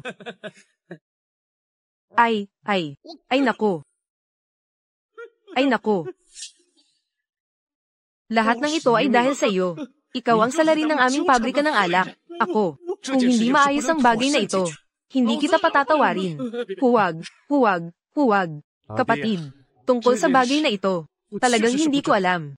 Ito ay dahil sa aking tauhan na si Manager Wang, na hindi autorisadong inaresto. Hindi. Huwag kang magalit. Ganito. Ngayon, ako, inaanyayahan kita na kumain. Pag-usapan natin ito ng maayos. Tiyak na bibigyan kita ng kasiyasyang presyo. Kumusta? Boss Cow. Kahit na ikaw ay nagnenegosyo, napaka mapagkakatiwalaan.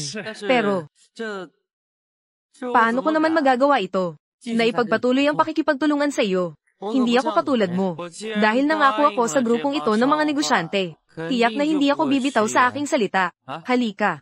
Buksan mo ang pinto. Kapatid, mag-usap tayong dalawa. Tungkol sa presyo. Madali lang. Tiyak na hindi kita pababayaan.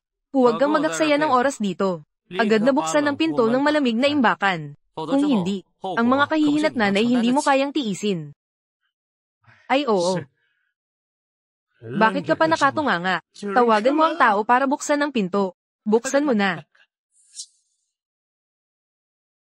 Hayaan mo ang accountant ng inyong pabrika. Dumaan para sa transaksyon. Ibigay ang utang namin sa iyo na 1,500,000. Ilipat. At pagkatapos, ibigay mo sa akin ang resibo ng utang. Tayo. Ayos na. Ay. Sige. Tawagan ang accountant. Tawag. Kapatid, ito ay ang resibo ng utang. Ang natitirang 15,000. Hintayin na matapos ng accountant ang transaksyon. Direkta itong ililipat sa iyong bank account. Bantayan mo lang ang pagtanggap. Sige, walang problema.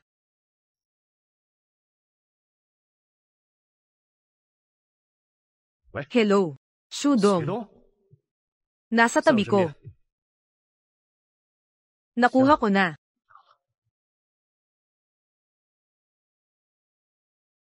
Ayos ka, Shudong. Talagang naglakaslog kang lokohin ako. Hindi ito basta-basta na mawawala. Kapatid, hindi dahil ayaw kong bigyan ka ng pera. Sinabi ng aming malaking boss. Kailangan kang makilala. Kaya't, pakiusap, sumama ka sa akin. Pumunta tayo sa pangunahing opisina. Walang problema. Tara na. Ayos ka, Shudong. Naglakaslog kang lokohin ako. Saan mo nakuha ang balitang ito? Alam mo ba na seryoso ang mga magiging resulta nito? Shudong, talagang matapang ka. Naglakaslog kang lokohin si Jiang. Alam mo bang asawa ko ito? Ilayo mo ang marumi mong kamay. Tumahimik ka. Nakuha ko na. Shudong, sa Jiang Cheng. Ikaw ang unang naglokohin sa akin. Sa ganitong oras na, ang batang ito ay tila kalmado pa. Medyo interesante. Ginang, Jiang. Inaamin kong niloko kita. Pero, kung hindi siya ang may balak na lokohin ako, hindi sana kita hahanapin. Pero hindi ito dahilan para lokohin mo ako. Ano ang balak mong gawin para masolusyonan ito? Patayin mo ako. Nandito ako sa opisina mo. Pero maraming tao ang nakakita. Mukhang mahihirapan ka ring makaalis dito. Shudong, may tapang, may pananaw. Bakit parang lalo na akong nagugustuhan ng ate mo? Ganito na lang siguro. Dumaan ka sa kumpanya ko para magtrabaho. Gagawin kitang vice-presidente. Taunang sahod na 1,000,000. Kung maganda ang magiging performance mo, bibigyan kita ng 1% ng bahagi. Ano sa tingin mo? Paano naman ito magiging maayos? Kung papayagan natin ang batang ito na maging shareholder, hindi ba't magiging mataas na siya sa akin? Asawa, siya ang magiging shareholder. Ano ang gagawin ko? Tumahimik ka. Sabihin ko sa iyo. Kung magpapatuloy ka sa mga walang kwentang sinasabi, lumayas ka sa grupo. May mga paraan. Babaeng may mga plano. Magpakasal sa basura tulad ni Kaoming. Wala namang ibang dahilan, di ba? Ginang, Jiang. Ang kumpanya mo ba ay nagbabalak na pumasok sa industriya ng edukasyon? Tungkol sa bagay na ito, maliban sa akin at kay Hong Dahay, walang ibang tao ang nakakaalam. Paano niya malalaman? Talaga bang may kakayahan ng batang ito na manghula? Ginang, Jiang, hindi mo kailangang magduda. Wala namang sino man ang nagsabi sa akin. Tama, talagang gusto kong pumasok sa industriya ng edukasyon. Maaari ko ring sabihin sa iyo, isang paaralan sa isang bahagi ng Jiangcheng. Agad na tataas ang presyo. Basta't sumali ka sa aking kumpanya. Siguradong bibigyan kita ng bahagi. Salamat sa magandang intensyon, Ginang, Jiang. Pero, hindi ito ang aking layunin. Tungkol sa kumpanyang ito, ang tinatawag na Future Education Group ay isang kumpanyang walang laman. Sa tulong ng kapangyarihan ng pamilya Jiang, nais malaman ng mga detalye ng kumpanyang ito. Hindi ito mahirap na bagay. Sige na, gawin muna natin ang mga seryosong bagay. Dito, ang orihinal na file ng video. Ang mga kasunod na monitoring. Nidlit ko na lahat. Hindi ito mag-iiwan ng anumang bakas. Maaari mo na akong singilin. Ayos. Tungkol sa sinabi mo. Tungkol sa mga bagay sa industriya ng edukasyon. Magsasagawa ako ng masusing investigasyon. Maligayang pagdating, Ji-hong at ang mga leader ng Future Education Group. Dumating sa Jiangcheng No. 8 Middle School para sa pagsusuri ng trabaho. Ginoong Shu, ang punong guro. Bago ang pagsusuri, pahintulutan mo akong magbigay ng isang hindi kaugnay na komento. May isang bagay. Kailangan ko rin ng iyong tulong para sa katarungan. Pansin. Ji-hong, ano ang kailangan? Kailangan ko ng katarungan. Ang anak kong walang silbi. Palagi kong hinahangaan ng guro niyo sa paaralan, si Ginang. Kahapon sa Pedestrian Street, nagpahayag ng nararamdaman kay Ginang. Hindi ko inasahan na ang kasintahan ni Ginang. Nandoon din sa lugar. Mas hindi ko inasahan na ang kasintahan ni Ginang. Ay sinaktan ng anak ko. Ginang. Hindi ako tutol sa pakikipag-date mo. Ito ay iyong kalayaan. Pero ang pakikipag-ugnayan mo sa estudyante ay hindi malinaw. Ito ay nakakasira sa etika ng pagiging guro. Punong guro. Wala akong hindi malinaw na ugnayan sa estudyante. Hindi ko rin kilala ang lalaking iyon. Punong guro Shu. Dahil hindi naman inaamin ni Ginang. Nakilala ang lalaking iyon. Bakit hindi siya dalhin sa paaralan? Magharap ang dalawang panig. Ako ay nag-aalala. Hindi ko mahanap ang batang iyon. Na naglakas loob na saktan ng anak ko. Hindi kita mapapatay. Ginang. Agad mong tawagan ang lalaking iyon. Pumunta siya sa paaralan natin. Ye Hongyao. Alam kong kilala kita bilang tao. Ngunit para sa hinaharap ng paaralan, wala na akong magagawa kundi humingi ng tawad sa iyo. Wala akong numero niya. Ginoong Shu, ang punong guro. Guro Ye, talagang hindi niya ako kilala. Ako ang nagtatanggol sa katotohanan. Hong Dahay, anong klaseng asal mayroon ng anak mo? Hindi mo ba alam? Isang estudyante. Pinipilit ang guro na maging kasintahan. Ito ba ang nararapat gawin ng isang estudyante? Ginoong Shu, anong klaseng pagkatao mayroon ng anak ko? Wala ka pang karapatan bilang isang estranghero na makialam. Siya nga, bilang guro, alam na ang mga estudyante ay nasa yugto ng pagbibinata. Pero araw-araw pa ring nag-aayos ng maganda. Ano ang kanyang intensyon? Hong Dahay, kung ganito ang sinasabi mo, ang mamamatay tao ay gumagamit ng kutsilyo para pumatay. Dapat bang managot din ang tagagawa? Hindi makapagbawas ang anak mo. Dapat bang sisihin din ang inidoro? Ikaw.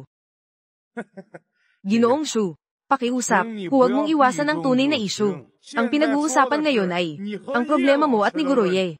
Dahil sinabi niyang hindi kanya kilala. Bakit siya? Kailangan pang yakapin ka sa harap ng lahat. Aaminin ko pa na ikaw ang kanyang boyfriend. Sinabi ko na, ako ang nagtatanggol. Guroye, napilitan lang akong gawin ito dahil sa kanya. Siyasatin ang ugat ng problema. O problema pa rin ng anak mo. Talagang gusto ko lang kayong turuan ng leksyon. Hindi ko akalain na hindi mo alam ang iyong ginagawa.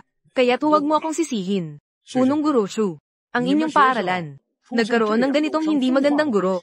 Ano ang magiging epekto nito sa pagpopondo? HMM. Hindi ko na kailangang sabihin pa ito. Hindi ba't nagmamalasakit ka kay Ye Hongyao? Sige, kaya't papayagan ko siyang mawalan ng trabaho. At sisirain ko pa ang kanyang reputasyon. Tingnan natin kung anong paaralan ang magkakaroon ng lakas ng loob na kumuha sa kanya. Huwag mag-alala. Tiyakin kong ibibigay ko sa iyo ang bagay na ito. At sa mga leader ng Future Education Group, isang kasiyasiyang paliwanag. Guro Ye, ngayon ay formal kitang pinapaalam. Ikaw ay tinanggal. Punong guro, talagang kailangan ko ang trabahong ito. Bigyan mo ako ng isa pang pagkakataon. Handa akong sumulat ng liham ng pagsisisi. Panatilihin ang distansya sa mga estudyante. Huwag nang pahiyain ang paaralan. Pakiusap, huwag mo akong tanggalin. Wala ring silbi kahit anong sabihin mo. Tanggal ka na. Ayusin mo ang mga bagay mo. Bilisan mong umalis.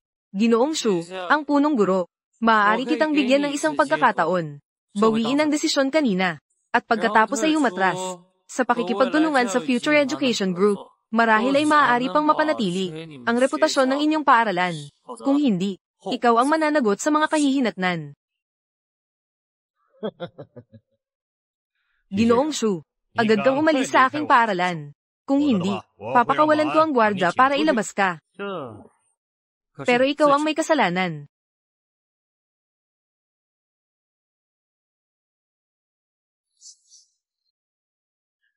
Hello, Ginoong Jiang. Sinasabi ko, tungkol sa Future Education Group, kumusta na ang investigasyon? Sinasabi ko, kapatid, talaga namang may kakayahan ka. Ang future education na ito, bigla na lang itong bumagsak. Sa pagkakataong ito, nailigtas mo ang 5 milyon para sa kapatid. Sinasabi mo, ano ang gusto mong gawin ng kapatid bilang kapalit? Basta't handa ang kapatid na humiling. Ang kapatid ay handang sumangayon. Si Ginoong Jiang, nagbibiro ka lang. Si Ginoong Jiang, nagbibiro ka lang. Napakahalaga nito. Si Hong Dahai, ang Pangulo. Nasa Jiangcheng Bazang na siya ngayon. Nakikipagkontrata siya sa Future Education Group. Gusto mo bang tumawag? Paalalahanan mo siya. Tungkol dito. Siya ang nagugnay sa akin. Hindi ko pa siya nahaharap. Nalulugi na siya ngayon. Anong kinalaman ko dito? HMPH. Pero, kapatid, ang sama mo. Gusto ito ng ate. Huwag mo na lang. Huwag mo akong gawing biro. Sige na. Hindi na kita binibiro. Talagang tinulungan mo ako ngayon. Pero hindi ko papayag ang malugi si Hong Dahai. Hindi ako masaya sa loob ko. Mabuting kapatid. Huwag kalimutan ang kasunduan ninyo ng ate. Anumang bagay ay pwedeng pag-usapan. Nakabitin na. Shudong, alam ko, may koneksyon ka kay Jiang Yingying. Pero masasabi kong, hindi siya kailanman gagawa ng anuman para sa iyo, na makipag-away sa akin.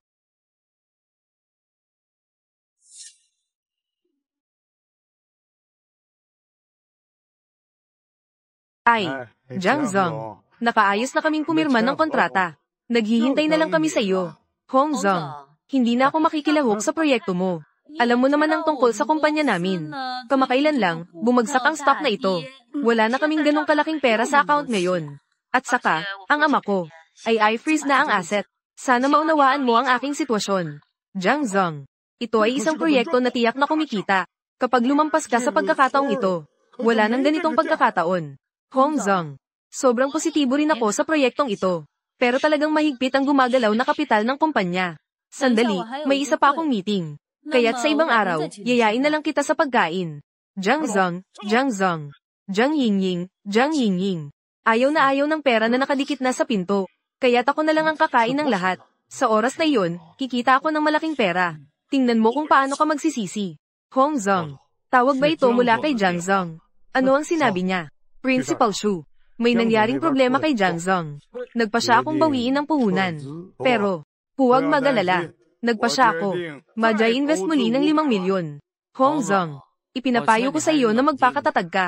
Kung hindi, ang mawawala ay hindi lang itong 5 milyon. Ano bang alam mo? Agad akong naghahanda para sa seremonya ng pagpirma. Pakiusap, pakiusap, pakiusap. Guru Ye, ako ang nagdala sa iyo sa ganitong sitwasyon. Pero, ang kaibigan ko ay bagong nagbukas ng isang restaurant. Narinig kong magaling ka sa pagluluto. Maaari kitang i-refer na maging chef doon. Kapag naayos ko na ang utang sa bangko, magsisimula akong muli ng operasyon ng restaurant. Nasa kamay ko, ang maraming lihim ng mga paboritong pastry. Hayaan si Ye Hongyao ang gumawa. Tiyak na makakabawi tayo sa maikling panahon. Ginoong Shu, hindi ito kasalanan mo. Salamat sa pagpunta upang linawin ang sitwasyon para sa akin. Pakiramdam ko ay medyo pagod ako ngayon. Sa ibang araw, yayain kita na kumain. Sige na, kalimutan na. Hayaan mo na siyang magpakatatag. Kapag naayos ko na ito, babalikan ko siya. Batang Shu, may magandang balita ba ngayon? Bakit ka pa umiinom? Tita, tingnan mo. Ano ito?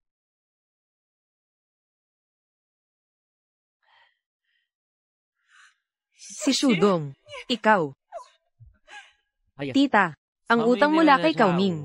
Naayos ko na ang lahat ng utang mo. Hindi na natin kailangang ibenta ang bahay. Sabi mo, dapat ba tayong magdiwang? Oo nga. Si Shudong, salamat sa iyo. Walang anuman. Maganda ang relasyon ko sa anak mo. Para akong nakakita ng nanay ko kapag nakita kita. Ang makilala ka ni Tita Shudong ay ang pinakamalaking swerte ni Tita sa buhay na ito. Tita, huwag kang mag-alala. Tungkol sa bangko, hahanapan kita ng solusyon. Tita dalawa, huwag kang mag-alala. Tungkol sa bangko, hahanapan kita ng solusyon. Mag-ingat ka. Ganito. Makakapagpahinga na si Uncle at si Shudong. Oo. Mag-toast tayo. Ay nako.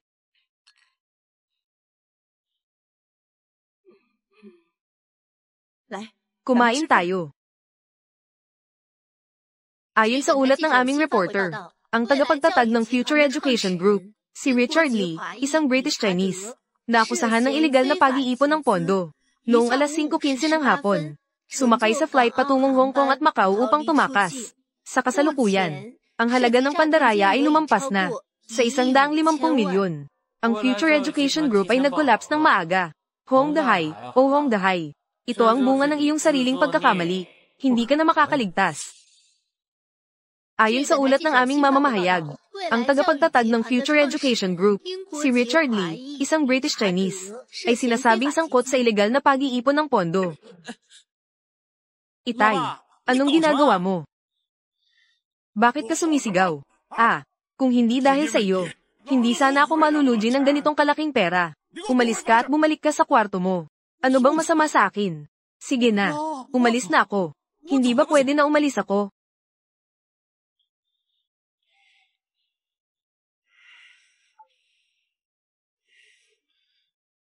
Xu Hangwen, ang Future Education Group na ipinakilala mo sa akin. Ano ba talaga ang nangyayari? Kung hindi mo ako sasabihan ng malinaw, hindi ko ito palalampasin sa iyo. Kakakuha ko lang ng balita dito. Nag-report na ako sa pulis. Hong Zong, mag-report ka na rin sa pulis. Hindi na kita kakausapin. Ang sitwasyon dito ay magulo na. Hello. Ay nako. Xu Hangwen, ikaw ay isang malaking sinungaling. Ang tao ay nasa eroplano na palabas ng bansa. Anong silbi ng pagtawag ng pulis? 10 milyon. Iyan ay akin. 70% ng gumagalaw na kapital. Gusto mo bang mamatay ako? Mali. Ginoong Hong. Ang proyekto mo. Hindi na ako makikilahok. Ginoong Hong. Ipinapayo ko sa iyo na magpakatatag ka. Kung hindi, ang mawawala ay hindi lang itong 5 milyon. Ang babaeng si Jiang Yingying. Tiyak na narinig niya, kaya siya umatras ng pondo. Kung sana ay pinayuhan niya ako noon, hindi sana ako nalugi ng ganito kalaki. HMPH. At yung si Shudong, tiyak na may sabuatan siya kay Jiang Yingying. Gusto niyang makita ang aking kapalpakan.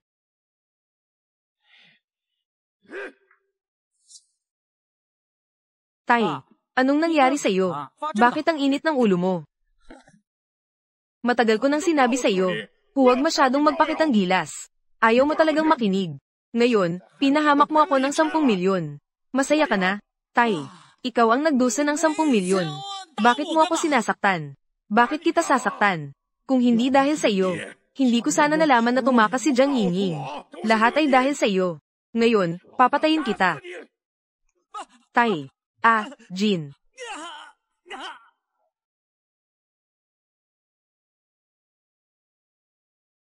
Tita, anong nangyari? May nangyaring masama ba? Xiao Shu, kakakatanggap ko lang ng tawag mula sa korte. Sinabi nila sa akin na ang Jiangcheng Bank ay nagdemanda sa korte. I-freeze ang iyong asset na nakarehistro sa pangalan ni Uncle Shu. Agad na isasara ng korte ang restaurant. Ang bilis naman. HMM. Mali. Siguradong may gumagawa sa akin ng masama. Tita, huwag mawalan ng pag-asa. Mag-iisip ako ng paraan. Xiao Shu, sige na nga. Wala na rin si Uncle Shu at si Dongzi. Wala nang silbi ang pagpapatuloy ng restaurant na ito. Wala na rin kahulugan. Sa anumang kaso, ang utang sa Jiangcheng Bank ay kailangan ding bayaran balang araw. Hayaan na lang silang isara ito. Tita, huwag ka nang makialam. Ako na ang bahala. Ang taong nakatayo sa tabi ni Hong Dahai ay mukhang mula sa Jiangcheng Bank, na si Wang Gang, ang business manager. Hindi nakakapagtaka na ang Jiangcheng Bank ay kumilos ng napakabilis ngayon. Kaya pala si Wang Gang ay nakipagsabuatan kay Hong Dahai. Hindi ba't ito si Xiao Shenkun Shudong? Paano narinig ko na kamakailan? Ay may kinalaman kay Hufang. Si Hufang ay medyo matanda na, pero may charm pa rin. Hong Dahai, naglakas ka ng loob na insultuhan ng aking inang bisita. Itong utang na ito ay naitala ko.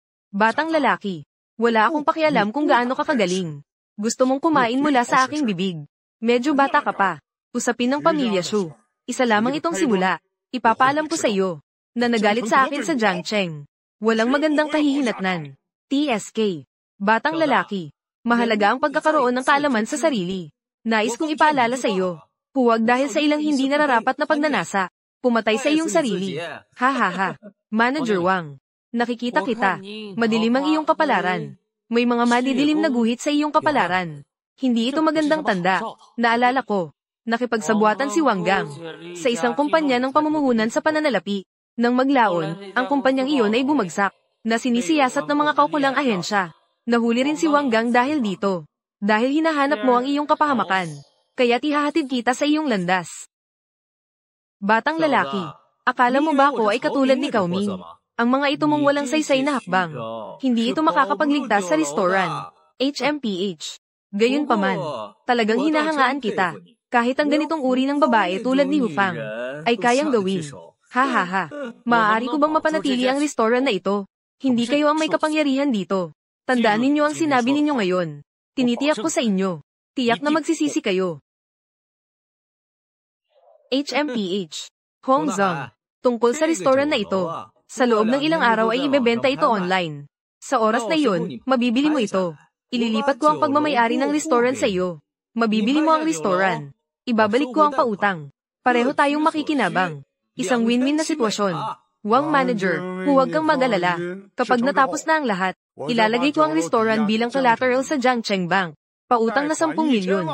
Upang maibsan ang pressure sa iyong performance ngayong taon. Ayos. Ha ha ha. Hey.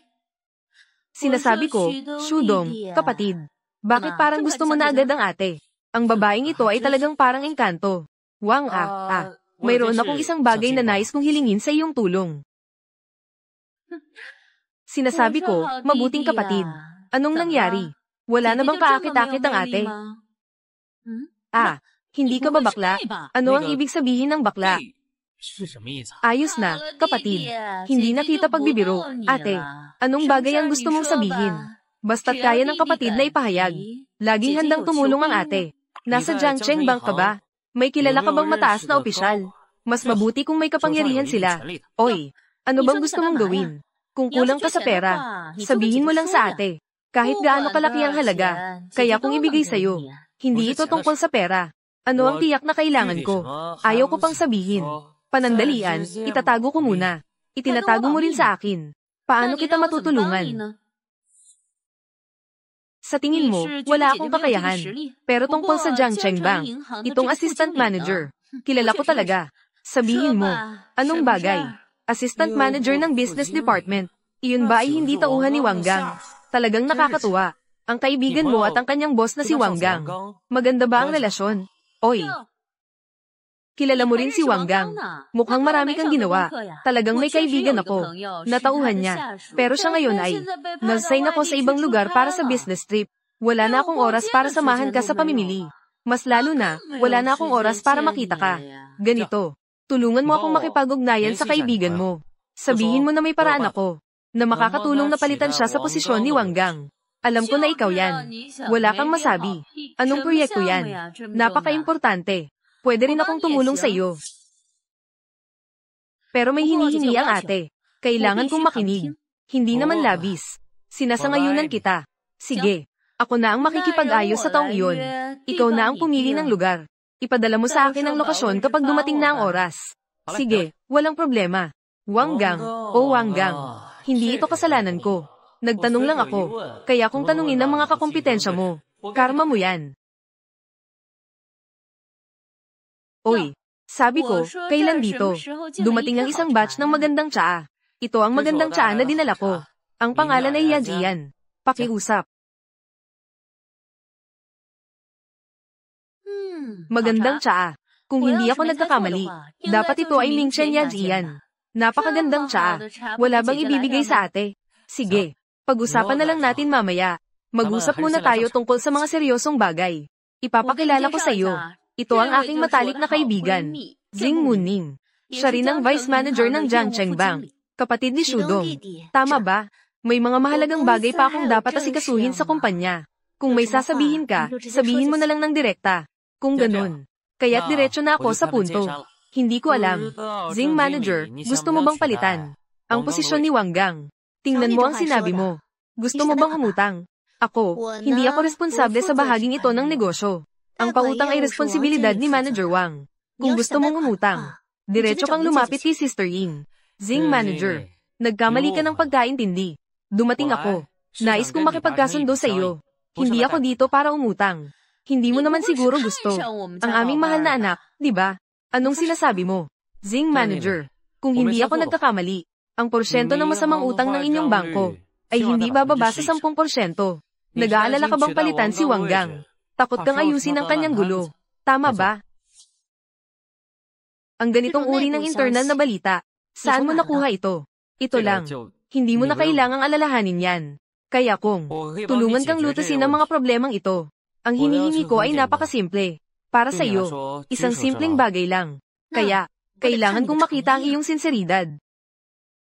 Ibigay. Ito lang ba ang iyong sinseridad? Ito ay isang banyagang kumpanya ng paglipat ng pera. Ang nakarehistrong tao ay si Li Jia. At siya ang asawa ni Wang Gang. Sa madaling salita, ito ay isang banyagang kumpanya na ginagamit para sa money laundering. Ang dokumentong ito, saan mo ito nakuha? Ang bangkong ito ay may malaking pautang sa Jiangcheng Bank. May malaking halaga ng pautang. Umabot ito sa 100 milyon.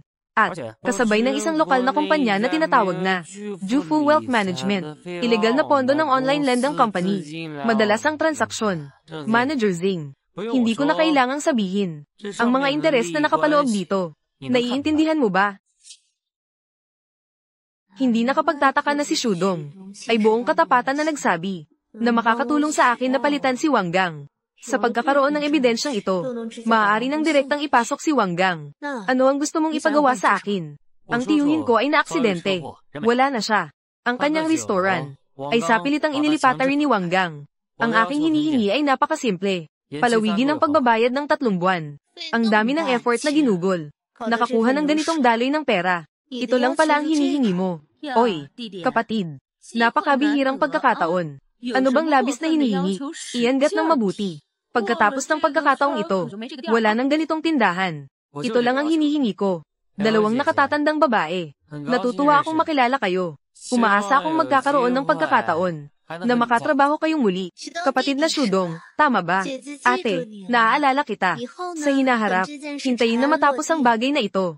Ako ang taya sa pagkain.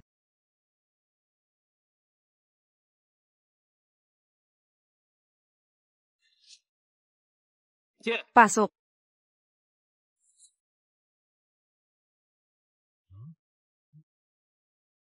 Ikaw ba si Wang Gang? Oo, ako iyon. Anong nangyari? Kami ay mula sa pulisya. Pakiusap, sumama ka sa amin. Ito ang warrant of arrest. Si Xiao Zing. Sa pagkakataong ito, buti na lang at natuklasan mo ito sa tamang oras. Kung hindi, hindi natin kayang isipin ang magiging resulta. Ang punong tanggapan ay nasisiyahan sa iyong aksyon na ito. Nagpasya silang hayaan kang pansamantalang palitan si Wang Gang sa posisyon. Salamat, Ginoong Presidente. Salamat sa Ginoong Presidente para sa mga aral at suporta mo sa akin. Kaya nagkaroon ako ng pagkakataong ito. May pagkakataon na makapagligtas sa krisis ng punong tanggapan. Si Xiao Zing, talagang hindi mo ako binaygo. Salamat, Ginoong Tagapangasiwa. Ano bang nangyayari kay Wang Gang? Nagring ang telepono sa akin. Hindi na siya sumagot nang bumalik ako. Nagbago na ba ng isip si Wang Gang? O baka sa Jiangcheng Bank iyon? Ano bang nangyaring hindi inaasahan? Ay nako. Ang user na iyong tinawagan. Sa kasalukuyan ay walang sumasagot. Mangyaring tumawag muli mamaya. Mali. Siguradong may nangyaring masama. HMM. Si Hong Dahay. Ikaw ay inakusahan ng pangungurakot. Ito ay isang warrant of arrest. Mangyaring sumama sa amin.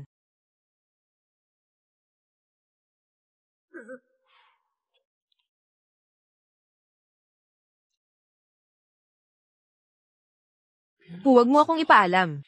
Sino ang nasa likod ng mga ito laban sa akin? Kung hindi, aakusahin ko siya.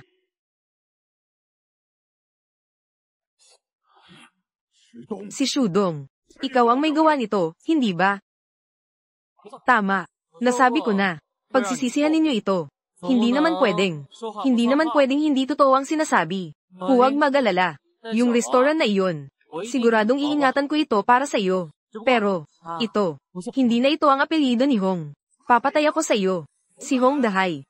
Mangyaring linawin ang iyong pagkatao. Naglakas loob kang gumawa ng masama sa harap ko, hindi ba? Wala. Ako lang ay umalis. Ay naku, ito na ikaw. Ang presyo ng pag-insulto sa nanay ko. Shudong, kanina, tumawag sa akin ng korte at sinabi, non-lock na ang restaurant. At saka, ang Jiangcheng Bank, tumawag sa akin at sinabi, palawigin ang panahon ng pagbabayad ng pautang. Ano bang nangyayari dito? Tita, huwag mo nang alalahanin. Ang pinakamahalaga mong bagay ngayon, ay ayusin mo na ang iyong sakit sa tiyan, para maging maayos. Sa bahagi ng restaurant, tutulungan kitang pamahalaan ito ng maayos. Shudong, talagang nahihirapan ka na. Wala namang masama dito. Tita, kung hindi, maglakad-lakad tayo. Ayaw kong pumunta. Ang restaurant sa hinaharap, ay ibibigay ko na sa iyo ang pamamahala.